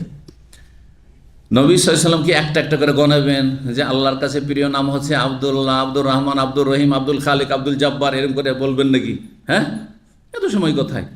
সুতরাং দুটো কথা বলে দিয়ে বুঝিয়ে দেওয়া হলো বিষয়টি, যে আল্লাহর গোলামে প্রকাশ পায় এরকম নাম অন্য নামের চাইতে ভালো, অন্য নামের চাইতে ভালো। জি, কিন্তু নাম, শুধু নাম কাজে আসবে সবচেয়ে ভালো নাম বলছিলেন আব্দুল্লাহ, কিন্তু সবচেয়ে নিকৃষ্ট ইন্নাল মুনাফিকিনা ফি দারকিল আসফালি মিনান নার, আল্লাহ বলছেন কোরআনে কারিমে, মুনাফিক জাহান্নামের সবচেয়ে নিম্ন স্তরে জায়গা পাবে। আর মুনাফিকদের নেতা হচ্ছে শীর্ষস্থানের নেতা, নাম্বার 1 মানব জাতির ইতিহাসে এই ইবনে উবাই ইবনে সুলুল। চিন্তা করুন, তাহলে নামে কোনো কাজ হবে না যদি কাজ তার সাথে না দেয়। নামের সাথে কামও ভালো থাকতে হবে। আব্দুল্লাহ আল্লাহর বান্দা, আল্লাহর গোলামি করুন। হ্যাঁ, আব্দুল আজিজ, সুতরাং আল আজিজের গোলামি করুন। জি, আল্লাহ তৌফিক দান করুন। তো ইবনে উবাই ইবনে সুলুল বলল, আকাদ তাদা আও আলাইনা, আরে এরা আমাদের ওপর ঝাঁপিয়ে পড়েছে। কারণ মুনাফিক কোন বংশের ছিল? কোন বংশের? আনসারি বংশের। আনসারি বংশের, খাজরাজ মানে আনসারি বংশের, মদিনার। আর এই মুহাজিরের এত সাহস বেড়ে গেছে, আসলো কোথায়? মক্কা থেকে রিফিউজি, আর আসার পর আমরা দিলাম জায়গা, আর তারা এসে আমাদের উপর ঝাঁপিয়ে পড়েছে। এত সাহস, একেবারে মানুষকে প্ররোচিত করে দিলাম। লাইন রাজানা ইলাল মদিনা, আচ্ছা ঠিক আছে, সফরে কিছু বললাম না, যদি আমরা মদিনা ফিরে যাই, যখন ফিরে যাব, লা ইউখরিজান্নাল আযযু মিনহাল আযাল, আমাদের মধ্যে যারা বেশি সম্মানিত, তারা বেশি লাঞ্ছিত অপদস্থদেরকে মদিনা থেকে সবকে বহিষ্কার করবে, একটাকে রাখবো না এখানে। উদ্দেশ্য হচ্ছে আমরা হচ্ছি সম্মানিত, আর লাঞ্ছিত কারা? মুহাম্মদ সাল্লাল্লাহু আলাইহি ওয়াসাল্লাম, তার সাথী আযাল। আযাল মানে জলিল, হ্যাঁ, জলিল ইসম তাফজিল, লাঞ্ছিত, অপদস্থ, নিকৃষ্ট, ওদেরকে আমরা বহিষ্কার করবো, মদিনা থাকতে দেবো না, এদেরকে উৎখাত করবো মদিনা থেকে। এই কথাটি যে মন্তব্য করেছিল আল্লাহ, তখন সূরা মুনাফিকুন নাযিল করে দিলেন, ইয়াকুলুনা লাইন রাজানা ইলাল মাদিনাতি লা ইউখরিজান্নাল আ'আজ্জু মিনহাল আযাল ওয়ালিল্লাহিল ইজ্জাতু ওয়া লিরাসূলিহি ওয়া লিল মুমিনিনা ওয়ালাকিন্নাল মুনাফিকিনা লা ইয়ালামুন। অথচ ইজ্জত সম্মানের মালিক আল্লাহ, এবং ইজ্জত সম্মান সবচেয়ে বেশি রব্বুল আলমিনের, যার ইজ্জতকে কেউ কমাতে পারেন, কোনো শক্তি কমাতে পারেন। এবং রাসূলুল্লাহ আল্লাহ সম্মানিত সবচেয়ে বেশি করেছেন। ওয়ালিল মুমিন, মুমিনদেরকে আল্লাহ সবচেয়ে বেশি সম্মানিত করেছেন, তারপরে নবী রাসূলের পরে। আর শীর্ষস্থানে মুমিন হচ্ছে সাহাবায়ে কেরামগণ, তারা সবচেয়ে বেশি সম্মানিত। আর মুনাফিক হচ্ছে লাঞ্ছিত, মুনাফিক হচ্ছে লাঞ্ছিত, অপদস্থ। জি, তো ওমর রাদিয়াল্লাহু শুনতে পেলেন এই মন্তব্যের কথা, তার বিরূপ মন্তব্যের কথা, যে আমাদেরকে সে লাঞ্ছিত বলেছে, মুহাজিরিনদেরকে আর রাসূলুল্লাহ সাল্লাল্লাহু আলাইহি ওয়াসাল্লামকে আজাল বলেছে, আর সে নিজেকে আজ, আমরা বেশি সম্মানিত, কারণ আমাদের দেশ, হ্যাঁ আমাদের দেশ, তোমরা রিফিউজি হয়ে এসছ। এই যে জাতীয়তা আর এই যে বিদ্বেষ আর শত্রুতা ইসলাম এবং মুসলিমের বিরুদ্ধে, সাহাবায়ে কেরাম রাসূলুল্লাহর বিরুদ্ধে, ওমর রাদিয়াল্লাহু তাআলা কি রাগ কি আর বরদাস্ত হয়? তিনি বলেন, আলা নাকতুল ইয়া নবী আল্লাহ হাযাল খাবিস, হে আল্লাহর নবী, এই খবিসকে কি হত্যা করে দেব না? আপনি পারমিশন দেন। মানে রিওয়ায়াতে রয়েছে, এই জানলি ইয়া রাসূলুল্লাহ, হে আল্লাহ, আমাকে শুধু পারমিশন দেন, আপনি অনুমতি দেন, এই খবিসকে, এই নোংরাকে আমি এক্ষুনি খুন করে আসছি। এই আব্দুল্লাহ বিন উবাই সম্পর্কে অনুমতি চাইলেন ওমর রাদিয়াল্লাহু তাআলা। ফাকালান নবী সাল্লাল্লাহু আলাইহি ওয়াসাল্লাম, বললেন, লা, চলবে না, ইয়াতাহাদ্দাসুন নাস, না হলে মানুষে আলাপ আলোচনা শুরু করে দিবে, আন্নাহু কানা ইয়াকতুল আসহাবু, যে মুহাম্মদ কেমন লোক, যে নিজের সাথী সঙ্গীদেরকে খুন করছে, কারণ ওরা বাহ্যিক দেখবেই তো কলমা পড়েছে। আব্দুল্লাহ বিন উবাই মুনাফিক, কালমা পড়েছে, 5 ওয়াক্ত নামাজ পড়েছে, আবার জিহাদও যাচ্ছে। হ্যাঁ, জিহাদ কেউ সন্ত্রাস বলেনি। তাহলে যেসব মুসলিমরা মৌলবাদী বলছে ধার্মিক লোকদেরকে, আর জিহাদকে যারা সন্ত্রাস বলছে, জঙ্গিবাদ বলছে, তাদের দশা কি পর্যন্ত দেখি, চিন্তা করে দেখেছেন? মুনাফিকও জিহাদে হাজির হইতো। আর আজকালকার যুগে যারা মনে করেছে আমরা জান্নাতের সার্টিফিকেট নিয়ে বসে আছি, তারা অনেকে জিহাদকে, জিহাদ সন্ত্রাস নয়, কিন্তু জিহাদের জন্য বেশ কিছু শর্ত রয়েছে। শর্ত ছাড়া যখন আপনি জিহাদ করবেন, তখন সেটা ফাসাদ, সেটা সন্ত্রাস। কথা বোঝা গেছে? জি। আর শর্তগুলি ওলামাদের কাছে জেনে নিতে হবে। যেমন নামাজ রোজার শর্ত আছে, শর্ত নেই? এটা 5 বছরের ছেলেকে জবরদস্তি রোজা রাখান, নাকি হবে না গুনাহ হবে? আরে 5 বছর তো বাদ দেন, আপনি সফরে অনেক কষ্ট হচ্ছে, পিপাসায় মনে হচ্ছে যে আপনি ছটপট করছেন, তারপর রোজা ছাড়ছেন না, নাকি হবে না গুনাহ হবে? গুনাহ। অসুস্থ, ভিতর শুকিয়ে আসছে, মরমর অবস্থা, তারপর যদি রোজা রাখেন নাকি হবে না গুনাহ হবে?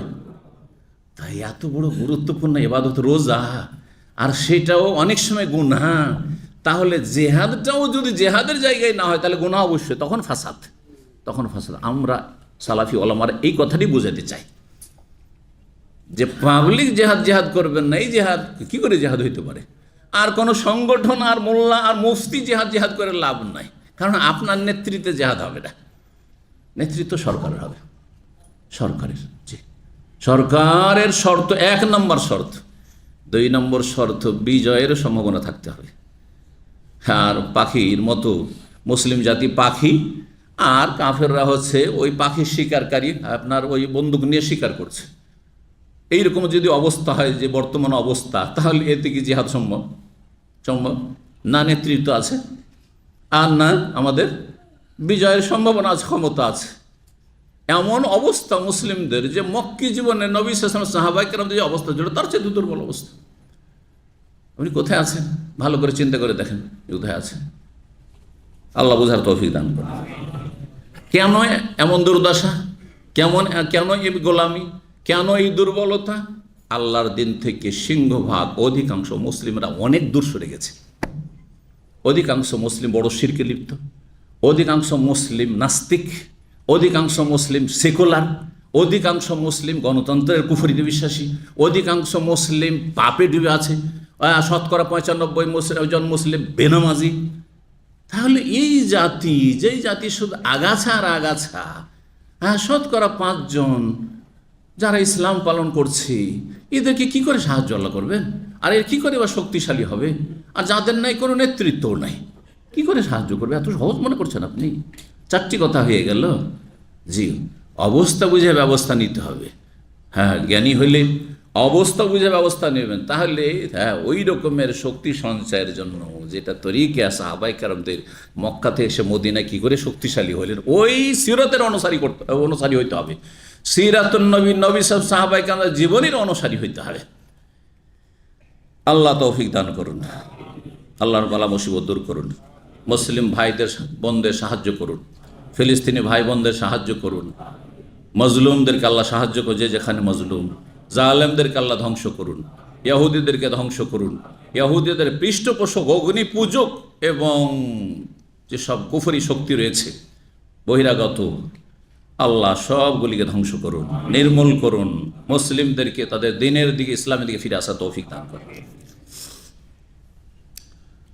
মানুষের সমালোচনা থেকে বাঁচতে হবে। এই হাদিস থেকে গুরুত্বপূর্ণ মাসলা, আপনি যে কোনো কাজ করার ক্ষেত্রে চিন্তা করতে হবে যে এখানে লাভ হবে না লস হবে। একটা মুনাফিককে মারাটা কোনো ব্যাপার ছিল না, তাই না? শুধু নবী সাল্লাল্লাহু আলাইহি ওয়াসাল্লাম যদি গ্রিন সিগন্যাল একটু সেটা অসুবিধা ছিল, কিছু করতে পারতো না। তার পক্ষে কয়েকশো মুনাফিক ছিল, এরা সাহাবায়ে কেরামদের বিরুদ্ধে দাঁড়াইতেই পারতো না। কিন্তু এমন সমালোচনা শুরু হয়ে যেত, দেখো এই লোক তো নবীর সাহাবী। মুখে হাত দেওয়া যায় মানুষের? বুঝেন না আমাদের দেশের কথা, একটা মানুষের মুখে হাত দেওয়া যাবে না। মানুষ কি বলতো যে মুহাম্মদ সাল্লাল্লাহু আলাইহি ওয়াসাল্লাম নিজের লোককেও ছাড়েন না। আরে কাফেরদেরকে তো মারছে, কাফেরদের বিরুদ্ধে তো লড়াই করছে, বদর ওহদ এই করছে, কিন্তু দেখো সাথী সঙ্গীকে মারছে, মসজিদে নামাজ পড়তে যাচ্ছে, জিহাদে যাচ্ছে, ইবনে উবাইকে মেরে দিল। জি, আজকাল জঙ্গিরা মুসলিম দেশে যে নাশকতামূলক কাজ করছে, এতে ভাবমূর্তি মুসলিম দেশেরও নষ্ট হচ্ছে, আর মুসলিম জাতিরও নষ্ট হচ্ছে, ওলামাদেরও নষ্ট হচ্ছে, ভালো মানুষদের নষ্ট হচ্ছে। কি দাড়িওয়ালা দেখলেই এক শ্রেণীর কাফেররা, এমনকি মুসলিম সমাজের লোকের ভাবে এর মানে জঙ্গি আছে, মানে দাড়ি যত বড় তত বড় জঙ্গি মনে হয়। আজকাল ভাবছে না। কারণটা কি? কারণ এক শ্রেণীর জঙ্গি ফাসাদিরা আমাদের মতো দাড়ি নিয়ে এই ফাসাদ সৃষ্টি করে বেড়াচ্ছে। হ্যাঁ, মুসলিম দেশ হবে নাশকতামূলক কাজ করবেন আপনি, আর বিনা শর্তে জেহাদ করবেন আর ফাসাদ সৃষ্টি করবেন আপনি। আমার উদ্দেশ্য কি? শান্তি প্রতিষ্ঠা করা না অশান্তি করা?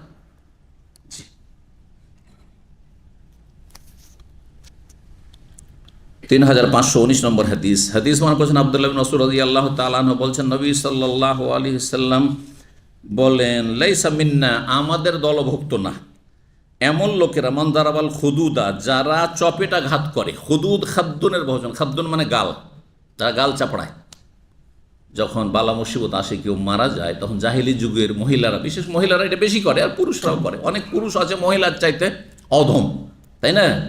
অনেক মহিলাও ধৈর্যশীল, ধৈর্য ধরে নেয় বালা মুসিবত, আর কিছু পুরুষও আছে হাওমাও করে মহিলার চাইতে বেশি কান্না করে।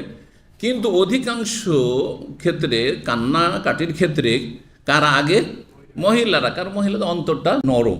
মহিলাদের দেখেছেন, কারো বাড়িতে কেউ মারা গেছে, ও দেখতে গেলে এমনি কান্না শুরু করে দেবে, ও দেখা দেখি কান্না শুরু করে দেবে। পুরুষরা তো দেখা দেখি সাধারণত কান্না শুরু করে না, যদিও মানুষকে কাঁদতে দেখলে ভিতরটা নরম হয়, একটা আবেগ চলে আসে আর কান্না চলে আসে। কিন্তু কেউ ধরে রাখতে পারে, কেউ ধরে রাখতে পারে না, আর মহিলারা একেবারে ধরে রাখতে পারে না। তো আর জাহিলি যুগে তো আবার কোনো মানুষ মারা যাওয়ার পরে তার উপর কান্না করা, এটা কি ছিল? খুব ভালো বৈশিষ্ট্য ছিল, যে যত বেশি কান্না করা হবে তার মানে এই মৃত, এই মাইয়াতকে লোকেরা বেশি ভালোবাসে, ভালোবাসার প্রমাণ। যার ফলে কান্না করার লোকজন বংশের নাই, তখন কি করতো তারা? ভাড়া করে নিয়ে আসতো, ভাড়া করে নিয়ে আসতো। যেমন আমাদের সে বিয়ে শাদিতে গীত গাওয়ার জন্য ভাড়া করে লোক নিয়ে আসে, গীত গাওয়ার জন্য মহিলাদেরকে নিয়ে আসে, যে এসো গীত গেয়ে দিয়ে যাও, তোমাদের বাড়িতে বিয়ে লাগবে, তখন আমরাও গীত গাইতে যাবো। হ্যাঁ, এসব গ্রামাঞ্চলে যে গীত গাওয়া আছে না, মহিলাদের নোংরামি গীত, কিন্তু সবগুলি অর্থ নোংরা। ও আল্লাহ, অধিকাংশ লোক বুঝে না যেগুলোতে এত নোংরা কথা আছে, খুবই খারাপ কথা রয়েছে, খুব খারাপ কথা রয়েছে। যার ফলে এইসব গীতগুলি কয়েক দিক থেকে যায় না। এক তো সাবালিকা মহিলারা, হ্যাঁ নাবালিকা নয়, গীত গায়, আর তাদের এই সুরগুলি পুরুষরা শুনেও, বরং পুরুষরা মজলিসে সেখানে হাজির থাকে, হারাম। 2 নম্বর হচ্ছে ভাষাগুলি খুব নোংরা ভাষা থাকে, নোংরা ভাষা থাকে। ওই ছেলের মাকে, বরের মাকে নিয়ে, আর ওই আবার পাত্রীকে নিয়ে, পাত্রীর মাকে নিয়ে, নাউজুবিল্লাহ, নাউজুবিল্লাহ। আমি 2-4টা কথা অর্থ বোঝার মতো যখন ক্ষমতা হয়েছে, ছোটোকাল থেকে এগুলো গীত শুনতাম, সমাজে চলতো, তো তখন তো বুঝতাম না ভাষাগুলি। পরে 2-1 লাইন শুনে এত খারাপ ভাষা, এগুলো কথা, নাউজুবিল্লাহ। তো মানে যারা বল খুদুদা, যারা গাল চাপড়ায়, ওরা আমাদের দলভুক্ত নয়, কারণ এটা হচ্ছে জাহিলি ডাক। অসাক্কাল জুয়ুবা, আর যারা কি করে? বুক চাপড়ায়। সাক্কা ইয়াসুক্য মানে ফেড়ে ফেলা, সাক্কা ইয়াসুক্য মানে ফেড়ে ফেলা। আর জয়ুব বলা হয় এই যে আপনার ফাটলটা রয়েছে জামা কাপড়ের। তো যখন মানুষের উপর বালা মুসিবত আসে, কেউ মারা গেছে, জাহিলি যুগ করতো কাপড় চোপড় ফেড়ে ফেলে দিত। হ্যাঁ, আছাড় খাচ্ছে আর কি করছে? হ্যাঁ, ছটপট করছে আর কাপড় চোপড়কে ছিঁড়ে ফেলছে, সাক্কাল জুয়ুবা। তো বুক চাপড়ায় বা বুকে মারছে, যেমন দেখছেন না শিয়া রাফিজিদেরকে, হ্যাঁ, করবলা, আর তারপরে আপনার ওই 10 মুহররম কী করে? হ্যাঁ, নিজেকে রক্তে রক্তিত করে আর শোক মাতম করে। তো শোক মাতম করা হারাম এবং জাহিলি কাজ, মক্কার কাফেররা করত। ওয়াদাবে দাওয়াল জাহিলি, এবং জাহিলি ডাক হাঁক যারা করে, জাহিলি স্লোগান যারা দেয়, তারা আমাদের অন্তর্ভুক্ত নয়। সুতরাং আজকাল যে আপনার মিছিল আর বিক্ষোভ আর এগুলোতে যেসব ভাষাগুলি বলা হয় বা যেসব করা হয়, হ্যাঁ, বিরোধী দলকে হেয় প্রতিপন্ন করার জন্য বা নির্মূল করার জন্য আর মানুষের রক্ত গরম করার জন্য, এগুলি কিন্তু জাহিলি স্লোগান, এগুলো জাহিলি স্লোগান। আপনি কি মনে করেন যে এতে হেউ করা হয় না? মাটিতে মিশিয়ে দেওয়া হয়, যেই দলই হোক না কেন, প্রত্যেকটা দলই। সুতরাং এইগুলোতে, এইসব মিছিলে অংশ নিয়ে, স্লোগানে অংশ নিয়ে, বিক্ষোভে অংশ নিয়ে আপনি ইনকিলাব জিন্দাবাদ, রাখবো না, হ্যাঁ, এই করবো সেই করবো, সব ভাষাগুলি এগুলো সব জাহিলি যুগের ডাক, এগুলো মিন্দাওয়াল জাহিলিয়া, জাহিলি স্লোগান, মোটেই জাহিজ না। কিন্তু আমরা এমন গোলামিতে চলে গেছি, এই গণতন্ত্রের গোলামিতে, আর এই পার্টি করা ছোট, একটা তো কিছু করতে হবে। বিশেষ করে বাঙালি জাতি এত রাজনীতিতে ইন্টারেস্টেড, আমি দেখেছি অন্যদের সাথে মিশেও। ওর তো ভারত যেহেতু বিশাল দেশ না, তো ভারতে বোঝা যায় অন্যদের মাঝে যখন ইলেকশন চলতো, আমরা বুঝতেই পারতাম না যে এলাকায় ইলেকশন চলছে, ইউপিতে ইলেকশন চলছে না বিহারে ইলেকশন চলছে, ওইসব তেমন বোঝা যেত না। কারণ ওই গ্রামের লোক মাতামাতি করেন না, ওই কিছু নেতা মাথা যারা খাই দায় একটু আর বেশি খেতে পায় আর টাকা পয়সা ছিটানো হয়, ওরা একটু মাতামাতি করে, বুঝছেন না?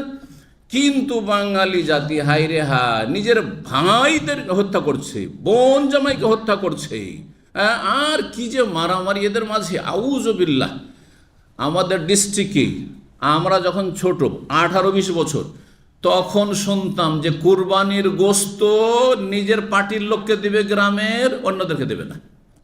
কত দূর এই জাহিলিয়াত পৌঁছেছে, কংগ্রেসিরা কমিউনিস্টকে দেবে না, কমিউনিস্টরা কংগ্রেসিকে দেবে না, এতদূর পর্যন্ত। তারপর একটি খুনের ঘটনা ঘটল, একজন তার ভগ্নিপতিকে খুন করছে, সেই সময় তার নিজের মায়ের পেটের বোন গিয়ে তার স্বামীর ওপর পড়ে গেছে যে ভাই রক্ষা করো, আমাকে তুমি বিধবা করিও না। তার বোনকে টেনে হেঁচড়ে ফেলে দিয়ে তারপরে তাকে খুন করেছে। এটা চোখের সামনে, এগুলো জানা, আমাদের ডিস্ট্রিক্টের ঘটনা বলছি। বাঙালি জাতি পশ্চিম বাংলার হোক আর আপনার বাংলাদেশের হোক, এরা রাজনীতির বেশি বুঝেছে, এই আপনার গণতন্ত্রের এই অন ইসলামিক রাজনীতি বেশি বুঝেছে। যার ফলে আমাদের দেশের মানুষরা কি বলে জানেন, হে এই বাঙালি জাতি একটা তো কিছু করতে হবে। আপনি কোনো দল করেন না, যে না ভাই ওই সব আমি করি না, বলছেন একটা তো কিছু করতে হবে। আপনি ভোট দেবেন না, তা আপনার নাগরিক হিসাবে আপনার এই অধিকার। আমি বলি যে অধিকার মানে আমার অধিকারটা আমি নেব না এটা আমার এখতিয়ারে আছে না অজেব। কথাটা ভালো করে বুঝেন, কারণ অনেক মূর্খ বুঝেন আর কানা কাহে করে দেখায়। বলে যে ভোট দেওয়াটা আপনার অধিকার। তো যখন আমার অধিকার, ধরুন অধিকার যে আমরা দার্সে যারা এসেছি এখানে খাবো, ঠিক কিনা, খাবো। আচ্ছা আপনারা যদি 50 জন না খান তাহলে কি বলবে আপনার অধিকার খেতেই হবে নাকি? হ্যাঁ, আপনার অধিকার, আমি খাবো না ভাই, আমার অধিকার দিয়ে দিলাম অন্যকে, ঠিক কিনা? ঠিক ওই রকম আমি দেখছি সব যোগ্য অযোগ্য, একটাও যোগ্য না। ইসলামের খেদমত এদের দ্বারা হবেই না, এদের পেটের খেদমত হবে, যে দেশেরও খেদমত হবে না, জাতিরও খেদমত হবে না। আমি একও পছন্দ করি না, যার ফলে আমি কাউকে ভোট দেবো না। আমার ভোট অধিকার, নাগরিক হিসেবে ভোট অধিকার। বিষয়টি বোঝার চেষ্টা করুন। অনেকে কিন্তু এমন বাঙাল বুঝায়, সুবহানাল্লাহ, বাঙাল বুঝায়। আমরা দেখেছি এক সময় ভোটের সময় চলে এসছে, আমার আব্বা ভোট দিতে ইন্টারেস্ট রাখতেন না মোটেই, আর আমি ভোটার লিস্টের নাম এসেছিল, 1-2 বার গিয়েছে, তারপর ভোট দিতাম না। যখন বুঝতেছিলাম ভোট দিতাম না, তো এসে গ্রামের সব আত্মীয় স্বজন, ভোট তোমাদের অধিকার, তোমার এখানকার নাগরিক না। তো আমি তখন বুঝতে শিখেই নিয়েছিলাম মাদ্রাসা পড়ে, যদিও মদিনা তখন আসিনি হয়তো। অধিকার মানে কি আমার ফরজ, অধিকার আমি প্রয়োগ করলাম না, আমার অধিকার আমি নিলাম না। আমার অধিকার আপনাকে 500 রিয়াল দিয়েছি, এটা অধিকার যে টাকাটা ফিরিয়ে নেবো, ঠিক কিনা? আমি নিলাম না, দান করে দিলাম। বোঝা গেছে? তাহলে আর এই কথাগুলি যেন এরা না বলে আর বলে কানা কাহাই করে না দেখে আপনাদেরকে, কানাই হয়ে থাকবেন না, বোঝার চেষ্টা করবে। আমি নাগরিক দেশের, আর ভোট আমার অধিকার, ইচ্ছা হলে দেব আর না হলে দেব না, ভালো মানুষ পেলে দেব আর না হলে দেব না। বোঝা গেছে?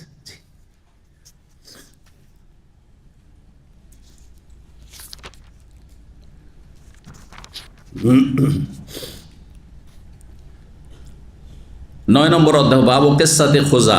এই অধ্যায় হচ্ছে খোজা বংশের কাহিনী সম্পর্কে, ঘটনা সম্পর্কে। খোজা বংশ, খোজা বংশের একজন নেতা ছিল, যেই নেতা মক্কায় প্রথম মূর্তি পূজা আর প্রবর্তক বা মূর্তি পূজা চালু করে। 3520 নম্বর হাদিস, তাতে তার কথা রয়েছে। এই কুখ্যাত ব্যক্তি আবু সালেহ তাবেঈ বলছেন, আবু হুরায়রা রাদিয়াল্লাহু তাআলা আনহু থেকে বর্ণনা করে বলছেন, আন্না রাসূলুল্লাহ সাল্লাল্লাহু আলাইহি ওয়াসাল্লাম, রাসূলুল্লাহ সাল্লাল্লাহু আলাইহি ওয়াসাল্লাম বলেন, আমর ইবনে লুহাই ইবনে কামআ বিন খিন্দাফ আবু খুজাআহ বলছেন, আমর ইবনে লুহাই বিন কামআ বিন খিন্দাফ, অর্থাৎ আমর যার বাপের নাম, হ্যাঁ কেউ বলেছেন বাপের নাম না, আমর ইবনে আমের ওর বাপের নাম ছিল, লুহাই ওর মায়ের নাম ছিল। তো ইবনে কামআ তার দাদার নাম কামআ আর তার দাদার বাপের নাম খিন্দাফ। এ হচ্ছে আবু খোজা, খোজা বংশের আদি পিতা বা পূর্বপুরুষ। খোজা বংশ নবী সাল্লাল্লাহু আলাইহি ওয়াসাল্লাম আমলে যে খোজা বংশ ছিল, সেই বংশের আদি পুরুষ একজন ছিল নবী সাল্লাল্লাহু আলাইহি ওয়াসাল্লামের আবির্ভাবের 300 বছর আগে। এই লোকের যুগ ছিল নবী সাল্লাল্লাহু আলাইহি ওয়াসাল্লামের মাত্র 300 বছর আগে। এই লোক প্রথম সামদেশে যায় আর সেখানে মূর্তি পূজা চলতো। সেখানে সামদেশে যেমন খ্রিস্টানরা বসবাস করতো এবং মূর্তি পূজকও ছিল। তো সেখানে যারা মূর্তি পূজক তারা পাথরের পূজা করে। তো একটি সুন্দর পাথরের সেখানে পূজা হইতো। পাথরটা তাকে খুব ভালো লাগলো, তখন সেই পাথরটাকে উঠিয়ে নিয়ে আসলো। সেই পাথরটির নাম হলো হোবাল, সেই পাথরের নাম হচ্ছে হোবাল। নিয়ে আসার পরে কাবা ঘরের ছাদের ওপর রেখে দিল, আর প্রথম তখন বললো যে এত চমৎকার পাথর, আর এই পাথরটি এত মোবারক পাথর, হাজরে আসওয়াদের মতো তাদের কাছে। কিভাবে শয়তান বিভ্রান্ত করছে আর মুশরিক বানাচ্ছে মক্কার লোকদেরকে। তার আগ পর্যন্ত মক্কার লোকেরা কিন্তু ইব্রাহিম আলাইহিস সালামের ধর্মের ওপর ছিল, তারা ওই পথের উপর যারা মারা গেছে এতদিন পর্যন্ত তারা কিন্তু জান্নাতি, বোঝা গেছে না, মানে সহি দিনের ওপর ছিল। তাদের দিনের নাম ছিল দিন হানিফ। ইব্রাহিম আলাইহিস সালাম যেহেতু হানিফ, হানিফ মানে হানফি নয়, আবার অনেকে মনে করে আর বেদাতি মোল্লার এভাবে বিভ্রান্ত করে। যখন ইব্রাহিম আলাইহিস সালাম হানফি ছিলেন, আমাদের ওস্তাদ ছিলেন আল্লামা শেখ শাফি রহমান মোবারকপুরি রাহিমাহুল্লাহ তাআলা, যে রাহিকুল মখতুমের লেখক। তিনি বলছেন তার ডিস্ট্রিক্ট মোবারকপুর, তো মোবারকপুরে উনি বলছেন, মোবারকপুরে এক জায়গায় জলসা মাহফিল হচ্ছে, আর এক বেরেলভী বক্তা কোরআনের আয়াত পড়ছে, বলছে কুল বাল মিল্লাতা ইব্রাহিম হানিফা, দেখো একমাত্র ইব্রাহিম যিনি হানফি ছিলেন তার মিল্লতের অনুসারী হইতে হবে। ইব্রাহিম আলাইহিস সালাম যিনি কি ছিলেন? হানফি ছিলেন। কিভাবে কানাকে হাইকোর্ট দেখাচ্ছে, কারণ ভারতীয় লোকেরা তো অনারব, বেচারা মিসকিন, আরবি তো বুঝে না কোথায় হানিফ আর কোথায় হানাফি। হানাফিতে হা, তারপরে নুন, তারপরে ফা, তারপরে ইয়া, ইয়া তাহলে 4 নম্বরে, ঠিক কিনা? আর হানিফে হা, নুন, ইয়া 3 নম্বরে, তারপরে ফা, তাহলে দুটো এক কি করে হয়ে গেল? দুটো এক হইল। তো হানিফ মানে হচ্ছে একনিষ্ঠ। হানিফ মানে ইব্রাহিম আলাইহিস সালাম কি ছিলেন? আল্লাহর জন্য একনিষ্ঠ ছিলেন, মুখলেস ছিলেন, তার তোমরা অনুসারী হও। তো মক্কার লোকেরা ইব্রাহিম আলাইহিস সালামের দিনে হানিফের অনুসারী ছিল আর সঠিক পথে ছিল, হেদায়েতের পথে ছিল। এই কুখ্যাত ব্যক্তি আমর ইবনে লুহাই সামদেশ থেকে সে পাথরটি নিয়ে আসলো, যেটা বড় দেবতা হয়ে গেল কাদের? মক্কার কাফেরদের, হোবাল। এই হোবালের নাম এসেছে বদরের যুদ্ধে, ওহুদের যুদ্ধে। ওহুদের যুদ্ধে যখন আবু সুফিয়ান, খালেদ বিন ওয়ালিদ, এরা কি ছিল? কাফেরদের কিন্তু এরা প্রধান ছিল। কাফেরদের প্রধান সেনাপতি হচ্ছে খালেদ বিন ওয়ালিদ, আর যিনি প্রধান ছিলেন এই যুদ্ধের তিনি আবু সুফিয়ান, পরে ইসলাম গ্রহণ করেছেন রাদিয়াল্লাহু তাআলা। তো যখন সেখান থেকে 70 জন সাহাবে কেরাম শহীদ হয়ে গেলেন, মুসলিমদের ক্ষয়ক্ষতি হয়ে গেল একটি ভুলের কারণে সাহাবীদের। আর তারপরে তখন তারা স্লোগান দিয়েছিল, কি স্লোগান দিয়েছিল? অলো হোবাল মানে হোবালের জয়। সহিহ বুখারীতে হাদিস রয়েছে, অলো হোবাল মানে হোবালের, অলো হচ্ছে আলা থেকে, সাব্বিহিসমা রাব্বিকাল আলা, সুউচ্চ সুমহান। অলো হোবাল মানে হোবালের জয়। তখন ওমর বলে, ইয়া রাসূলুল্লাহ, দেখেন দেখেন কি বলছে এরা তো তারা বিজয় স্লোগান দিচ্ছে। তখন নবী সাল্লাল্লাহু আলাইহি ওয়াসাল্লাম কি শিখালেন তাদেরকে? যে তোমরা দাও, তোমরা বলো, তোমরা জবাব দাও। কি জবাব দেব? তখন কি বলে শিখিয়েছিলেন? আল্লাহ আলা ও আজাল, আল্লাহ হচ্ছেন সুউচ্চ এবং সুমহান, আল্লাহ আজাল, আল্লাহ আলা ও আজাল। তারা বলেছিল, আর একটি স্লোগান দিয়েছিল, লানাল উজ্জা ওয়ালা উজ্জা লাকুম, আমাদের উজ্জা দেবী রয়েছে যে আমাদেরকে আজকে ইজ্জত দিয়েছে, মানে বিজয় দান করেছে। তাদের ধারণা যে যুদ্ধে বিজয় দান করে কে? উজ্জা দেবী। যেমন হিন্দুদের ধারণা যে লক্ষ্মী দেবী তাদের কি করে? রোজি রিজিক দিয়ে থাকে। এক শ্রেণী বাঙালি মুসলিমরা কোন একটা ছেলে মেয়ের ভালো লক্ষণ যখন দেখে তখন কি বলে? এইটা আমার সেই লক্ষ্মী, হিন্দুদের সেই লক্ষ্মী। এই হিন্দুদের কথাটা বলেন না, কিন্তু আপনি লক্ষ্মী কেন বলবেন? কেন আপনার ভাষা নেই? এই ছেলেটি আমার বরকত, এই মেয়েটি আমার মোবারক, এই কথা বলতে পারেন না? আপনি ইসলামীকরণ করুন আপনার ভাষা। হ্যাঁ, আপনি মুসলিম হবেন তো আপনার মুসলিম ভাষা ব্যবহার করবেন, কেন আপনি কুফরি ভাষা ব্যবহার করবেন? আপনি ছেলেটি আমার হলো মা লক্ষ্মী, ছেলেটি আমার খুব লক্ষ্মী, আমার মেয়েটা খুব লক্ষ্মী, আমার বৌমাটা খুব লক্ষ্মী, এসব কথা এখন পর্যন্ত চলতে আছে সেখান জাতিকে, যেগুলো শিরকি কুফরি কথা। জি, কি বলছিলাম? তো এই হোবাল পাথর নিয়ে এসে রেখে দিল, আর তারপর নিজেও পূজা শুরু করলো। দেখা দেখে মানুষ কিন্তু নতুন কিছু পছন্দ করে, মানুষের সব হচ্ছে নিত্য নতুন জিনিস কি করা, পছন্দ করা। দেখেন, দেশে ছিলেন তখন শুধু ইলিশ আর পন্তা ভাত আর ব্যাস এগুলোই খেতেন, তাই না, শাকসবজি। এখানে এসে এখন নিত্য নতুন শর্মা খাওয়া শুরু করেছেন, ফাস্টফুড খাওয়া শুরু করেছেন, কত কি মজা লাগছে, মাঝে মধ্যেই খেতে হবে। হ্যাঁ, সাথী বন্ধুদেরকে নিয়ে মানুষের সব হচ্ছে নতুন জিনিস পছন্দ করা। তো এদেরকে নতুন লাগলো, তখন মূর্খ লোক সব এই তো পূজা, পাথরের পূজা শুরু করে দিল। আর তারপরে 300 বছরের মধ্যে কাবার চারপাশে 360টি মূর্তি স্থাপিত হয়ে গেল। আর 360টা মূর্তির পূজা শুরু, ঘরে ঘরে তো দেবদেবীর মূর্তি আছেই, হ্যাঁ, যেখানে সেখানে আছে রাস্তাঘাটে অলিতে গলিতে, কিন্তু কাবার চারদিকেই 360টি মূর্তি 300 বছরে। মানুষকে শয়তান, জিন শয়তান আর মানুষ শয়তান কীভাবে বিভ্রান্ত করে চিন্তা করুন। এভাবে কিন্তু আমাদের দেশে মাজারগুলি তৈরি হয়েছে। দেখেছি একটা দুটা মাজার যখন তৈরি হলো, ভালোই তো একটা ধর্ম ব্যবসা চলছে, হ্যাঁ, ভালো ইনকাম, তখন আর একটা মাজার আবিষ্কার করলো, ওখানেও শুরু ইনকাম। তখন তাহলে এটা বিনা পুঁজির ব্যবসা রে ভাই, এতে তো ইলেকশনের মতো টাকা পয়সাও খরচ করা লাগে না, তাই না? আর এত ব্যবসা বাণিজ্যে এত ঝুঁকিও নিতে হয় না, লাভ লসের, লাভই লাভ, এতে লস তো কিছু নাই, তাই না? আর শুরু হলে মাজার পূজা, ভারত বাংলাদেশ মাজার পূজার ব্যবসা। এটা তো আসল মাজার পূজা না, আসল হচ্ছে কি ধর্ম ব্যবসা, ধর্ম ব্যবসা এই মাজারিদের। তো এ ছিল হাদিস যে আমর ইবনে লুহাই, এ হচ্ছে খোজা বংশের পূর্বপুরুষ কুখ্যাত ব্যক্তি। তার সম্পর্কে আসছে পরের হাদিসে 3521 নম্বর হাদিস। সাঈদ ইবনে মুসাইয়্যিব রাহিমাহুল্লাহ তাআলা থেকে ইমাম জোহরি শুনেছেন, তিনি বলছেন আল বাহিরা, বাহিরা সাইবা আর হাম, এই এক ধরনের পশু, গবাদি পশু, যেগুলি দেবদেবীর নামে তারা ছেড়ে দিত, উৎসর্গ করত। যেমন আমার দেশে হিন্দুরা ষাঁড় ছাড়ে দেবদেবীর নামে, আর মাজার পূজারীরা কি ছাড়ে? হ্যাঁ, বকরি, হ্যাঁ, বা খাসি, অথবা হ্যাঁ আপনার মোরগ, হ্যাঁ মহিষ, কার নামে ছাড়ে? গরু, কার নামে ছাড়ে? হ্যাঁ, বাবার নামে ছাড়ে, বাবার নামে ছাড়ে। তো এই এই এই বিষয়গুলি সূরা আনআমে রয়েছে। মা জাআল আল্লাহ মিন বাহিরাতিন ওয়ালা সাইবাতিন ওয়ালা ওয়াসিলাতিন ওয়ালা হাম, এই 4 রকম পশু তারা উৎসর্গ করত, বা পশু আর কিছু খাবার খাদ্যদ্রব্যের কথাও রয়েছে। তো এগুলো উৎসর্গ করতো কার নামে? দেবদেবের নামে উৎসর্গ করতো। সেগুলিকে এই কুপ্রথাগুলি কে চালু করেছে?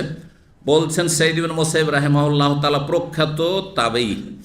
তিনি বলছেন বাহিরা আল্লাত, বাহিরা কাকে বলা হয়? মা জাআল বাহিরা, সূরা আনআমে যে রয়েছে, আল্লাহ এই বাহিরার বিধান দেননি যে এইরকম পশু ছেড়ে দিতে হবে, তার পিঠেও চড়া যাবে না, মানে তাকে বাহন হিসেবে ব্যবহার করা যাবে না, তার গোস্তও খাওয়া যাবে না, তাকে দেবদেবীর নামে ছেড়ে দিতে হবে একবারে।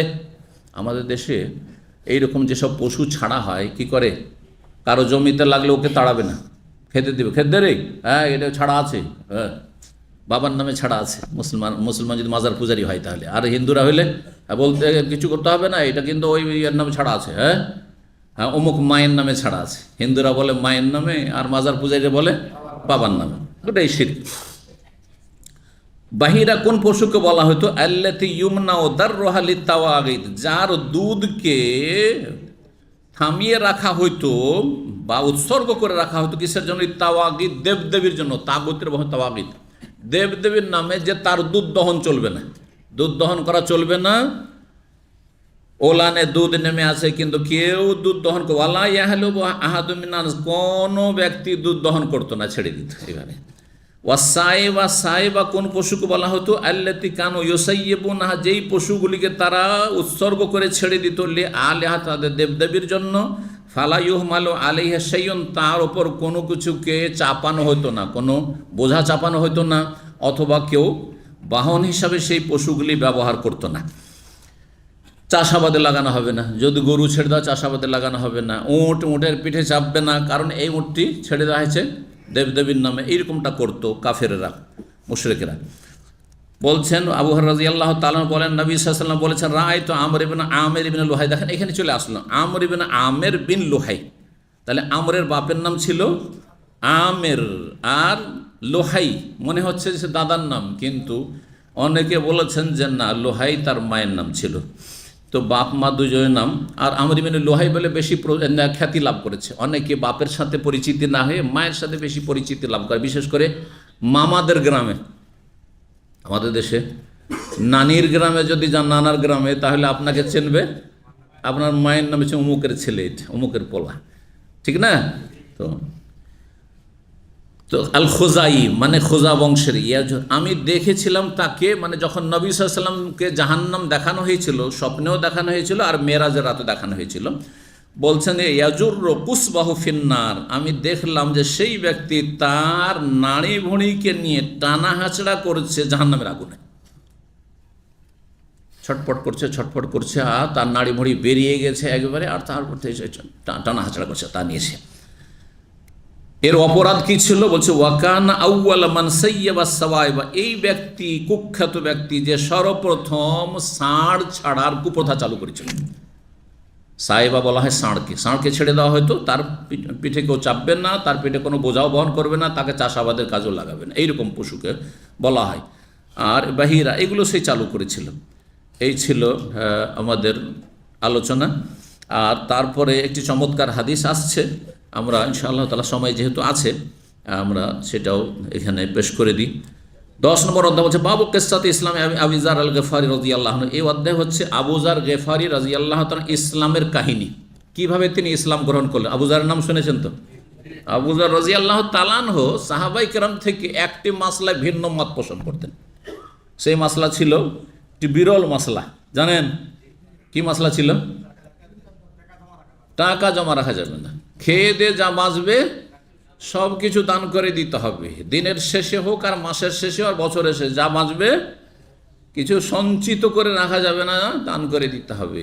অথচ কোরআন এবং হাদিস এটি বলেন, কিন্তু তিনি ভুল বুঝে নিয়েছিলেন, বিষয়টিকে ভুল বুঝে নিয়েছিলেন।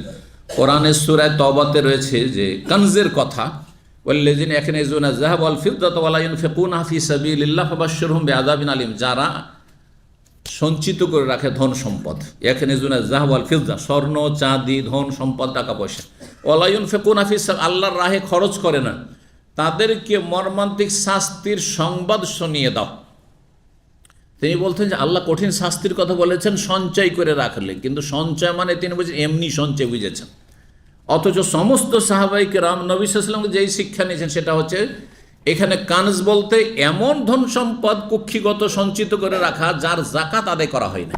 ওয়ালা ইউনফিকুনা ফি সাবিলিল্লাহ, যদি জাকাত না দেয় তাহলে জাকাত না দেয়, জাকাত দিয়ে দিলেন ঠিকভাবে, আর তারপরে আপনি দুনিয়ার মালিক হয়ে যান, অসুবিধা নেই। কিন্তু জাকাত দেয় না, নয় ছয় করে দেয়, জাকাত বেরো হবে অনেক কোটি কোটি টাকা।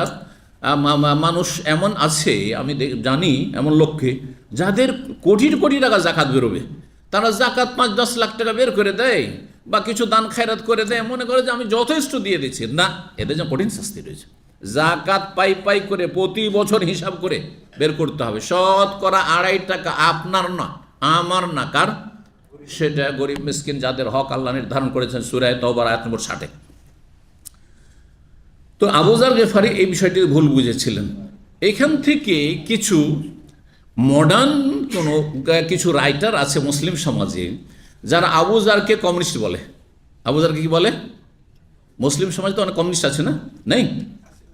তো আমি ছাত্র জীবনে একটি কিতাব পড়েছিলাম উর্দু ভাষায়, তাতে লিখেছে যে মুসলিম সমাজে বা মুসলিমদের ইতিহাসে প্রথম কমিউনিস্ট হচ্ছেন আবু যার, নাউজুবিল্লাহ।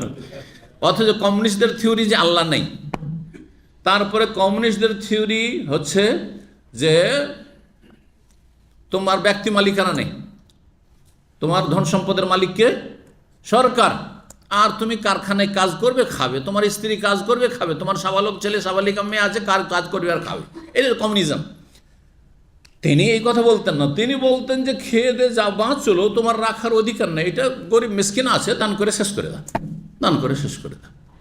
তাহলে ভিন্ন কথা তার, তাহলে তিনি কমিউনিস্ট ছিলেন না, বিভ্রান্ত করা হয়েছে। অথবা যে লেখক এই বইটি লিখেছে সে নিজেই কমিউনিস্ট, যার ফলে সে কমিউনিজমকে বৈধতা বা একটা ইসলামের রং দেওয়ার জন্য যে সাহাবিও কমিউনিস্ট ছিলেন, সুতরাং আমরা কমিউনিস্ট হইলাম তো বাকি। বুঝতে পেরেছেন না? কমিউনিজম ইসলামের সাথে সাংঘর্ষিক। ইসলাম মানে আপনি মুসলিম যদি ইসলাম মানেন, আর কমিউনিস্ট মানে মুসলিম নয়। কমিউনিস্ট মানে মুসলিম না। যে কমিউনিস্ট বলে আমি কমিউনিজমে বিশ্বাসী, সে মুসলিম না। ভালো করে শুনেছি। তো আবু যার রাদিয়াল্লাহু তাআলা আনহু কেমন করে ইসলাম গ্রহণ করলেন তার ঘটনা খুব চমৎকার। হাদিস নম্বর 3522 বলছেন আব্দুল্লাহ বিন আব্বাস রাদিয়াল্লাহু তাআলা আনহুমা লম্মা বালাগা আবু যাররিন, যখন আবু যার রাদিয়াল্লাহুর কাছে খবর পৌঁছিল মাবআসুন নবী সাল্লাল্লাহু আলাইহি ওয়াসাল্লাম, নবী সাল্লাল্লাহু আলাইহি ওয়াসাল্লামের নবুয়ত প্রাপ্তির, মাবআস মানে বেসাত, নবী হয়ে গেছেন একজন মক্কায় যিনি নতুন ধর্ম নিয়ে এসেছেন, আর মক্কার লোকেরা সেটাকে আজব মনে করছে। কাল আলী আখিয়া, তখন তার ভাইকে বললেন তিনি, ইরকাব ইলা হাযাল ওয়াদি, তার ছোট ভাই ছিল হয়তো, বললেন যে ভাই তুমি যাও গিয়ে একটু খোঁজ খবর নিয়ে আসো, আমি যাচ্ছি না, তুমি গিয়ে আগে খোঁজ নিয়ে আসো ব্যাপারটা কি। তো যাও তুমি এই উপত্যকায় মানে মক্কা চলে যাও, ফাআলামলি ইলমা হাজার রাজুল, এই ব্যক্তি সম্পর্কে কিছু তথ্য নিয়ে আসো আমার কাছে। আল্লাযী ইয়াজউমু, যার ধারণা, আন্নাহু নবিয়্যুন, যে তিনি নবী হয়ে এসেছেন, ইয়াতিহিল খবর মিনাস সামাই, তার কাছে আসমানের সংবাদ আসছে, মানে ওহী আসছে। ওয়াসমা মিন কওলিহি, আর তার কথাগুলি কাছে গিয়ে শুনিও যে মুহাম্মদ সাল্লাল্লাহু আলাইহি ওয়াসাল্লাম কি বলছেন, ওই নবী কি বলছেন। সুম্মা আতেনি, তারপরে আমার কাছে এসে তুমি জানাও। ফান্তালাকাল আখ, তার ভাই গেল, হাত্তা কাদেমাহু, মক্কা গেল, মক্কা পৌঁছিল। ওয়াসামিয়া মিন কওলি, নবী সাল্লাল্লাহু আলাইহি ওয়াসাল্লামের সাথে সাক্ষাৎ করলো এবং তার কথাগুলি শুনলো। সুম্মা রাজা ইলা আবিজার, তারপর আবুজার কাছে ফিরে আসলো। ফাকালা লাহু, আর তারপরে তাকে বলল রাআইতুহু, তাকে জিজ্ঞাসা করলেন আবুজার যে ব্যাপারটা কি, বলো শোনা, আর কি বলছেন তিনি। তখন তার ভাই বলল যে রাআইতুহু, তাকে দেখলাম, ইয়ামুরু বিমাকারিমিল আখলাক, উত্তম চরিত্রের তিনি উপদেশ দিচ্ছেন। ওয়াকালামান মাহাবিশ্বের, আর এমন এমন সুন্দর কথা বলছেন যেগুলি কবিতা নয়, সুন্দর বড় আকর্ষণীয় কথা তার কোরআনের কথাগুলি, কিন্তু সেগুলি কবিতার মতো লাগে না। মানুষকে কোনটা ভালো লাগে, গদ্য না পদ্য বেশি ভালো লাগে? পদ্য, কবিতা বেশি ভালো লাগে শুনতে, কিন্তু কবিতাও না, আবার কবিতার চাইতে সুন্দর লাগছে কথাগুলি, খুব সুন্দর লাগছে শুনতে। ফাকালা, আবুজার বললেন যে তোমাকে পাঠাইলাম পুরোপুরি ডিটেলস নিয়ে আসার জন্য। মা শাফাইতেন মিম্মা আরাদতু, আমি যা চেয়েছিলাম তুমি আমাকে সন্তোষজনক কোনো তথ্য দিতে পারলে না, মনে শান্তি হইল না তার, আমি নিজেই যাব এখন। ফাতাজাওয়াদা, তখন তিনি সম্বল গ্রহণ করলেন। ওয়াহামালা শান্নাতান, একটি পুরানো মশক নিলেন। লাহু ফিহা মাউন, তাতে পানির কিছু নিলেন। হাত্তা কাদিমা মক্কা, আর মক্কা আসলেন। ফাআতাল মসজিদ, মসজিদে হারামে আসলেন। ফালতামাসান নবী সাল্লাল্লাহু আলাইহি ওয়াসাল্লাম, নবী সাল্লাল্লাহু আলাইহি ওয়াসাল্লামকে তলাশ করছেন, কিন্তু চুপি চুপি তলাশ করছেন, কারণ তখন তো প্রথম যুগে আর কোনো কথা বলাও যাচ্ছে না, নবী সাল্লাল্লাহু আলাইহি ওয়াসাল্লাম কোনো জায়গায় আছেন আর তার সাথে দেখা সাক্ষাৎ করাটাও মহা মুশকিল প্রকাশ্যে। নবী সাল্লাল্লাহু আলাইহি ওয়াসাল্লামকে মনে মনে তলাশ করতে থাকলেন। ওয়ালা ইয়ারিফু, কিন্তু তিনি চিনতে পারছেন না যে কে আর কোথায় আছেন তিনি। ওয়া কারিহা ইয়াসাল আনহু, আর জিজ্ঞাসা করাও তিনি পছন্দ করলেন না। হাত্তা আদরাকাহু বাযুল লাইল, রাত হয়ে গেল, সারাদিন চলে গেল, রাত হয়ে গেল, সন্ধ্যা হয়ে আসলো। ফারাহু আলিউন, আলী রাদিয়াল্লাহু তাআলা আনহু তখন দেখতে পেলেন, আলী ইসলাম গ্রহণ করেছেন প্রথম দিকেই, আলী রাদিয়াল্লাহু তাআলা বালক তখন ইসলাম গ্রহণ করেছেন নবী সাল্লাল্লাহু আলাইহি ওয়াসাল্লাম নবী আসার পরেই। ফারাফা, আলী রাজিয়া চিনতে পারলেন, আন্নাহু গরিবুন, যে তিনি বিদেশি মানুষ, এই লোক কিন্তু মক্কান না, বিদেশি মানুষ। ফালাম্মা রাহু, যখন তাকে দেখলেন, তাবিয়াহু, আলী রাদিয়াল্লাহু তাআলা কথা বললেন, চলেন আমার সাথে, পেছনে পেছনে চলেন, আপনি রাত্রে কোথায় পড়ে থাকবেন, মসজিদে, আমার বাড়িতে চলেন। ফালাম ইয়াসাল ওয়াহিদু মিনহুমা সাহিব আন শাই, কিন্তু কেউ কারোর সাথে কথা বলছে না, কারণ কথা বললে আশেপাশে যারা দেখছে কাফেররা, তারা তো ফলো করবে আর তারপরে ক্ষয়ক্ষতি করতে পারে, মেরে দিতে পারে। হাত্তা আসবাহা, রাত্রে গিয়ে চুপচাপ আলীর বাড়িতে গিয়ে থাকলেন, বা আলীর ঘরে ওখানে থাকলেন। সুম্মাহ তামালা কিরবাতাহু, তারপরে তার মশক নিয়ে আবার মসজিদে হারামে আসে। ওয়াজাদাহু, আর তার যে সম্বলগুলি ছিল তা নিয়ে আসলেন এল মসজিদে। ওয়াজাল্লা যালিকাল ইয়াউম, আবার দ্বিতীয় দিন ওই রকমই সারাদিন মসজিদে হারামে বসে থাকলেন। ওয়ালা ইয়ারাহুন নবী সাল্লাল্লাহু আলাইহি ওয়াসাল্লাম, নবী সাল্লাল্লাহু আলাইহি ওয়াসাল্লাম দেখতে পাচ্ছেন না তাকে, মানে নবী সাল্লাল্লাহু আলাইহি ওয়াসাল্লাম দেখা সাক্ষাৎ হচ্ছে না। হাত্তা আমসা, আবার দ্বিতীয় দিন সন্ধ্যা হয়ে গেল। ফাআদা ইলা মসজিদ, তারপর আবার সেই তার বিশ্রামের জায়গায় বা ঘুমাবার জায়গায় গেলেন। ফামাররা বিহি আলী, মানে মসজিদে হারামে একটা জায়গায় তিনি ঘুমাতে যাচ্ছেন, জমজম কূপের পাশেই তিনি অবস্থান করছিলেন। আলী রাদিয়াল্লাহু তাআলা আনহু সেখান দিয়ে অতিক্রম করছিলেন। আর তারপরে আমান আল আলীর রাজা আলা মানজিলাহু, তিনি বললেন যে কি ব্যাপার, এই যে আগন্তুক মানুষ বা বিদেশি মানুষ, তার আসল অবস্থান তিনি কি এখনও জানতে পারেন যে কোথায় যাবেন, কার সাথে দেখা করবেন। ফাঁকা মাহু, তারপরে তাকে নিয়ে বাড়িতে অবস্থান করালেন। ফাজাহাবা বিহি মাহু, তাকে নিয়ে গেলেন। লা ইয়াসআলু ওয়াহিদু মিনহুমা সাহিব আন শাইইন, কেউ কাউকে জিজ্ঞেস করছেন না, আলীও তাকে কিছু জিজ্ঞাসা করছেন না, আর আলীকে সেও জিজ্ঞাসা করছে না, কথা বলছেন না, কিন্তু পেছনে পেছনে ফলো করে যাচ্ছেন। হাত্তাই দেখানে অমস্তাল, তৃতীয় দিন চলে আসে। ফাদা আলিউন আলা মিসলি জালিকা, তৃতীয় দিন ওই রকমই ঘটনা ঘটলো। আলী রাদিয়াল্লাহু আনহু সন্ধ্যাবেলা দেখলেন যে এই লোকটি বিদেশি মানুষ বসে আছে, এখানে একাই কোথায় থাকবে, যাই বাড়িতে নিয়ে যাই। চুপচাপ যাচ্ছেন পেছনে পেছনে ফলো করে, কেউ কারোর সাথে কথা বলছেন না। তারপরে জিজ্ঞেস করলেন, আলা তুহাদ্দিসুনি মাল্লাযী আকদামাকা, আপনি কি আমাকে বর্ণনা করবেন না যে আপনি কি জন্য মক্কা এসেছেন, বিদেশি মানুষ এখানে এসে কয়েকদিন থেকে পড়ে আছেন, কি জন্য? কালা, তখন আবুজার বলছেন, ইন আতাইতানি আহাদান ওয়া মিসাকান, যদি তুমি আমার সাথে একটা চুক্তি করো যে কাউকে জানাবে না, কারো কাছে প্রকাশ করবে না, আমার সাথে প্রতিশ্রুতি করো, আর একটা চুক্তি করো কি, লাতুর সেদন্নাই, আমি যেই জন্য এসেছি সেখানে আমাকে পৌঁছে দেবে, দিক নির্দেশনা দেবে ফালতু, তাহলে বলবো। আমি যে গন্তব্যস্থানের জন্য এসেছি সেখানে যদি পৌঁছে দাও তাহলে আমি বলবো। ফাল বলছি ঠিক আছে। আখবরাহ, তখন বললো যে আমি আসলে শুনেছি যে মক্কায় একজন নবী এসেছেন, আর তিনি তার কাছে আসমান থেকে ওহী আসছে, নতুন দিনের কথা বলছেন, তার সম্পর্কে একটু অবগত হওয়ার জন্য এসেছি। কালা ফাইন্নাহু হাক্কুন, আলী তখন বলছেন যে তিনি সত্য নবী, ওয়াহুয়া রাসূলুল্লাহ সাল্লাল্লাহু আলাইহি, তিনি রাসূলুল্লাহ সাল্লাল্লাহু আলাইহি ওয়াসাল্লাম, তিনি আল্লাহ রসুল। ফাইজ আসবাহতা ফাত্তাবেনি, তাহলে এক কাজ কর, রাতটা তো থাকলেন, রাত্রে নিজের বাড়িতে নিয়ে গিয়ে, ঘরে নিয়ে গিয়ে, কারণ আবু তালেবের ছেলে আলী, তো আবুদের বাড়িতে, নিজের বাপের বাড়িতে নিয়ে গিয়ে রেখে, আর তারপরে গল্প টল্প হয়ে গেল, বলে সকালবেলা আমার পেছনে পেছনে ফলো করবেন, আমি নবী যেই রুমে আছেন, যে ঘরে আছেন ওখানে নিয়ে যাব, কিন্তু কাউকে জানতে দেবে না, বুঝতে যেন না পারে যে আপনি আমার পিছনে পিছনে আসছেন, এমনভাবে আসবেন, সাবধান। তার মানে ইসলামের একেবারে প্রথম যুগের দিকে ছিল, যেই সময় গোপন দাওয়াত চলতো। সিরাতুন নবীতে আমরা আলোচনা করেছি, এক সময়টা কি চলতো, দাওয়াত সেরে গোপন দাওয়াত, লুকিয়ে লুকিয়ে দাওয়াত দাও, প্রকাশ্যে কোনো কথা বলা যেত না।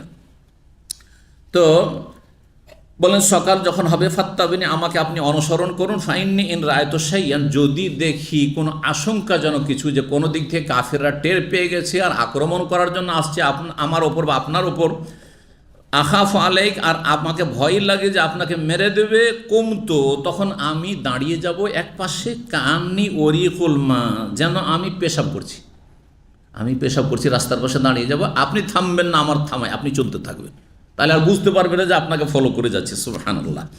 অন্য রিওয়ায়াতে রয়েছে, সামনের হাদিসটিতে আসছে যে যদি আমি দেখি যে আপনার জন্য কোনো আশঙ্কা আমি বোধ করছি যে কেউ টের পেয়ে যাচ্ছে, তখন আমি কোনো এক জায়গায় থেমে যাব, যেন আমার স্যান্ডেল জুতা ছিঁড়ে গেছে ওইটাকে আমি ঠিক করতে লাগবো, বসে যাব আর ঠিক করতে লাগবো। আর এই হাদিস আছে কি, যে আমি পেশাব করতে যেন লেগেছে, এইরকম পেশাব করতে লাগবো আর আপনি চলে যাবেন। তো হতে পারে দুটোই কথা বলেছিলেন, দুটোর সমন্বয় আর কি।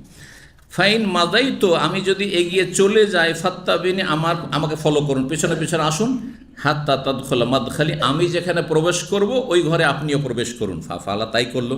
ফান্তালাক ইয়াকফু, তার পিছনে পেছনে চলতে লাগলেন আবুজার, হাত্তা দাখালা আলা নবী সাল্লাল্লাহু কাছে প্রবেশ করলেন গিয়ে আলী, ও দাখালা মাহ, তার সাথে আবুজারও প্রবেশ করলেন। ফাসামিয়া মিন কওলিহি, নবী সাল্লাল্লাহু কথাগুলি শুনলেন, ও আসলামা মাকান, সেখানেই কালেমা পড়ে মুসলিম হয়ে গেলেন, সাথে সাথে ইসলাম কবুল করলেন। ফাকাল আল্লাহ নবী সাল্লাম বলে, ইরজি ইলা কওমিকা, তোমার সম্প্রদায়ের কাছে ফিরে যাও, ফাখবির হুম, তাদেরকে গিয়ে ইসলামের কথা বলিও, হাত্তা ইয়াতিয়াকা আমরি, যতক্ষণ পর্যন্ত আমার বিজয়ের সংবাদ না আসবে তুমি মক্কায় এসব প্রকাশ করিও না, চুপচাপ এখান থেকে চলে যাও। কারণ নবী সাল্লাম হিতাকাঙ্ক্ষী, এমন না যে তোমার ইসলাম গ্রহণ করার জন্য এখানে তোমাকে মেরে দেয়, এই জন্য বললেন তুমি চুপচাপ চলে যাও, এখানে আর কাউকে বলিও না যে আমি মুসলিম হয়ে গেছি বা কিচ্ছু বলিও না। কালা, কিন্তু আবুজার রাদিয়াল্লাহু তাআলা আনহু বুঝছেন যে নবী সাল্লাল্লাহু আলাইহি ওয়াসাল্লাম আপনার মায়া করে প্রকাশ করতে নিষেধ করেছেন, আর তিনি সাহসী, যার ফলে তিনি প্রকাশ করেই দিলেন। বলছেন, তিনি বললেন, ওয়াল্লাযী নাফসি বিয়াদি, সে আল্লাহর কসম করে বলছে যার হাতে আমার প্রাণ রয়েছে, লা আসরু খান্না বিহা বাইনা জাহরানিহিম, আমি অবশ্যই উচ্চ স্বরে গিয়ে এই কালেমা প্রকাশ করব তাদের মাঝে গিয়ে। কাফেররা যে মক্কায় কাবা ঘরের পাশে বসে আছে, কাবা ঘরের চত্বরে, সেখানে গিয়ে তাদের সামনে আমি কালেমার ঘোষণা করব। লাস্ট সারাখায় আসরুখ, মানে চিৎকার করে বলা, চিৎকার করে আমি কলেমা পাঠ করব, সেখানে গিয়ে আমি বাদ দেব না। তাহলে নবী সাল্লাল্লাহু আলাইহি ওয়াসাল্লাম যে নিষেধ করেছেন, আর তিনি বিরুদ্ধাচরণ করে বলছেন যে আমি চিৎকার করে বলবো, এটা কি জায়েজ?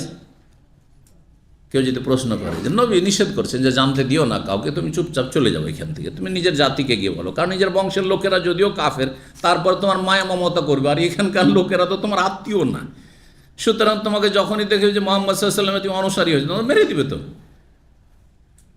তো তিনি নাফরমানি কেন করলেন, গুনার কাজ করলেন না? তাহলে বোঝা গেল যে যদি কেউ কোনো কাজ নিষেধ করে আর দেখেন যে এটা আমার উপর মায়া করে নিষেধ করছে, তাহলে সেটা পালন করা ফরজ নয়। তখন এখানে একটা গুরুত্বপূর্ণ মাসলা শিখে নেন। ধরেন আপনার একটা উদাহরণ দিই, মেলা উদাহরণ আছে, পারিবারিক উদাহরণ দিই। অনেক সময় বাপ মা মায়া করে একটা ভালো কাজ হয়তো, তারপরও নিষেধ করে না? ভালো কাজ তারপরে বাপ মা কি করে? মায়া করে নিষেধ করে। এর উদাহরণ যেমন রাত্রে অনেক বেশি লেখাপড়া করা। ভুক্তভোগী আমরা কিন্তু অনেক সময় দেখি যে রাত্রে 11টা-12টার মধ্যে ছেলে মেয়েদেরকে শুয়ে যেতে বলছে, শুয়ে যা, আর পড়াশোনা করতে হবে না। কিন্তু পরীক্ষার দিন বা পরীক্ষা কাছে চলে আসছে, তারা 1টা-2টা পর্যন্ত লেখাপড়া করছে। শক্তভাবে নিষেধ করার পরেও পড়ে। এটা দেখি গুনাহ হবে? গুনাহ হবে না ক্ষেত্রে। কারণ আমরা তাদেরকে নিষেধ করছি কিসের জন্য? মায়া করে নিষেধ করছি, মায়া করে নিষেধ করছি সেই জন্য। এবার বোঝা গেছে? তো আপনাকে যে নির্দেশ দিচ্ছে সেটা কি ধরনের নির্দেশ এটা দেখতে হবে। যদি দেখা যায় যে এটা একবার শরীয়তের নির্দেশ, তাহলে অবশ্যই পালন করতে হবে। আর যদি এটা আমার মায়া করে বলা হচ্ছে, না তুমি বেশি রোজা রাখিও না, সাহাবীরা এরকম হয়েছে না, তুমি এত বেশি রোজা রাখিও না, বলছে না ইয়া রাসূলুল্লাহ আমি রোজা রাখতে পারবো, আরও বেশি নফল পারবো, আরও বেশি নফল পারবো। নবী সাল্লাল্লাহু বলছেন না তুমি মাসে 3টা রাখো, তা না আরও পারবো। ঠিক আছে সপ্তাহে 2টা রাখো, সোমবার বৃহস্পতিবার, না আরও বেশি। তাহলে তুমি একদিন রাখো আর একদিন ছাড়ো, এটা সবচেয়ে বেশি, সর্বোচ্চ এর বেশি রাখতে পারবে না দাউদ আলাইহিস সালামের রোজা। আর ওই সাহাবী কি বলছে, ইয়া রাসূল আমি সারা বছর রোজা রাখতে পারবো, ঠিক না? না এর বেশি অনুমতি দেওয়া হবে না। তার নবী সাল্লাল্লাহু আলাইহি ওয়াসাল্লাম যে নিষেধ করেছেন আর বারবার তিনি আপিল করছেন, জোর করছেন আর পারমিশন নিচ্ছেন, এটা কোন নাজায়েজ কাজ করেছেন না? কিন্তু বুঝতে পারছেন যে নবী সাল্লাল্লাহু আলাইহি ওয়াসাল্লাম শরীর স্বাস্থ্যের মায়া করে এটা করছেন। তো ঠিক ওই রকম বিষয়টি ছিল এখানে। তো বলছেন যে আমি চিৎকার করে সেখানে ঘোষণা করে ফাখারাজা বের হইলেন আবু যার বাড়ি থেকে। নবী সাল্লাল্লাহু আলাইহি ওয়াসাল্লাম হাত্তা আতাল মসজিদে আসলে মসজিদে হারামে ফানাদাবে আলা সাউতিহি, উচ্চ স্বরে চিৎকার করে তিনি কালেমা পাঠ করছেন আর বলেন আশহাদু আল্লা ইলাহা ইল্লাল্লাহ, আমি সাক্ষ্য প্রদান করেছি আল্লাহ ছাড়া কোনো সত্য মাবুদ নেই, ও আন্না মুহাম্মদ রাসূলুল্লাহ, মুহাম্মদ সাল্লাল্লাহু আল্লাহর রাসূল। সুম্মা কামাল কওম ফাযারাবু, যেমনই শোনা আর কাফেররা চারিদিকে বসে ছিল, যেমন শুনতে পেয়েছে তারা সবাই ঝাঁপিয়ে পড়েছে। ফাজারাবু, তাকে মারধর করা শুরু, হাত্তা আযদাউ, এমনকি তাকে চিৎ করে ফেলেই দিয়েছে, মেরে একবারে মাটিতে শুইয়েই দিয়েছে। ওয়াতাল আব্বাস, মেরে ফেলেই দিত তারা। আব্বাস রাদিয়াল্লাহু তাআলা রাসূলুল্লাহ চাচা, আর তার মায়া লেগে গেছে, মায়া হয়েছে। যদিও তখন ইসলাম গ্রহণ করেননি তিনি, কিন্তু তিনি কট্টরপন্থী ছিলেন না, কট্টর নবীর শত্রু ছিলেন না, এই জন্য পরে তিনি হেদায়েত হয়েছেন। তো আব্বাস রাদিয়াল্লাহু তাআলা এসে কি করলেন, আকাব্বা আলাইহি, আবু যারের ওপরে ঝাঁপিয়ে পড়ে গেল রক্ষা করার জন্য, একবারে ধরে নিল, এসে ঘিরে ফেললো। ফাকাল, আর বলল ওয়াইলাকুম, তোমাদের সর্বনাশ, তোমরা চিন্তা করেছো কাকে মারছো? যদি বলে মারিও না তো হয়তো রক্ষা করতে পারবে না, বুঝতে পারছেন? কিন্তু তিনি আর একটি কৌশল অবলম্বন করলেন, যে কৌশলটি খুব ফলপ্রসূ। অনেক সময় যখন মানুষ আবেগী হয়ে মারধর করে, মারিও না শুনবে না, বড়োর কথাও শোনে না অনেক সময়, ঠিক না? তো তিনি কি করলেন, বললেন যে তোমাদের দুর্ভোগ সর্বনাশ। আলাস্তুম তালামুন, তোমাদের জানা নেই, আন্নাহু মিন গেফার, যে আবু যার গেফার বংশের লোক, ওয়ান্না তারিকা তিজারাতিকুম ইলা শাম, আর শাম দেশের ব্যবসা বাণিজ্যের রাস্তা তো ওই গেফার বংশের এলাকা দিয়েই তোমাদের রাস্তা। কোথায় যাবে? যখন ব্যবসা বাণিজ্য নিয়ে যাবে তখন বাঁচবে, তোমাদেরকেও শেষ করবে, তোমাদের ধন সম্পদ সব লুট করে নেবে, হ্যাঁ, তোমাদের ব্যবসায় বন্ধ করে দেবে, পেটের ভাত কেড়ে নেবে, হ্যাঁ। এইটাতে তখন একটু টনক পড়েছে মক্কার কাফেরদের। ফান কাজামিন, তাদের থেকে রক্ষা করলেন আব্বাস রাদিয়াল্লাহু তাআলা আনহু তাকে। সুম্মা আদামি আল গাদ্দার, পরের দিন আবার ওই কাজই করেছেন।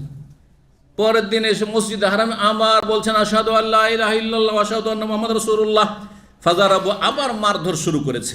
ওয়াসারু আলাইহি, তারপরে ঝাঁপিয়ে পড়েছে। ফাকাব্বাল আব্বাস আলাইহি, দ্বিতীয় দিন আব্বাস রাদিয়াল্লাহু তাআলা আনহু দৌড় দিয়ে গিয়ে তাকে রক্ষা করেন। এখানে আজকের আলোচনা শেষ করছি। ওয়া জাযাকুমুল্লাহু খাইরান ওয়া সাল্লাল্লাহু আলা নবিয়িনা মুহাম্মদ ওয়া আলা আলিহি ওয়া সাহবিহি আজমাইন।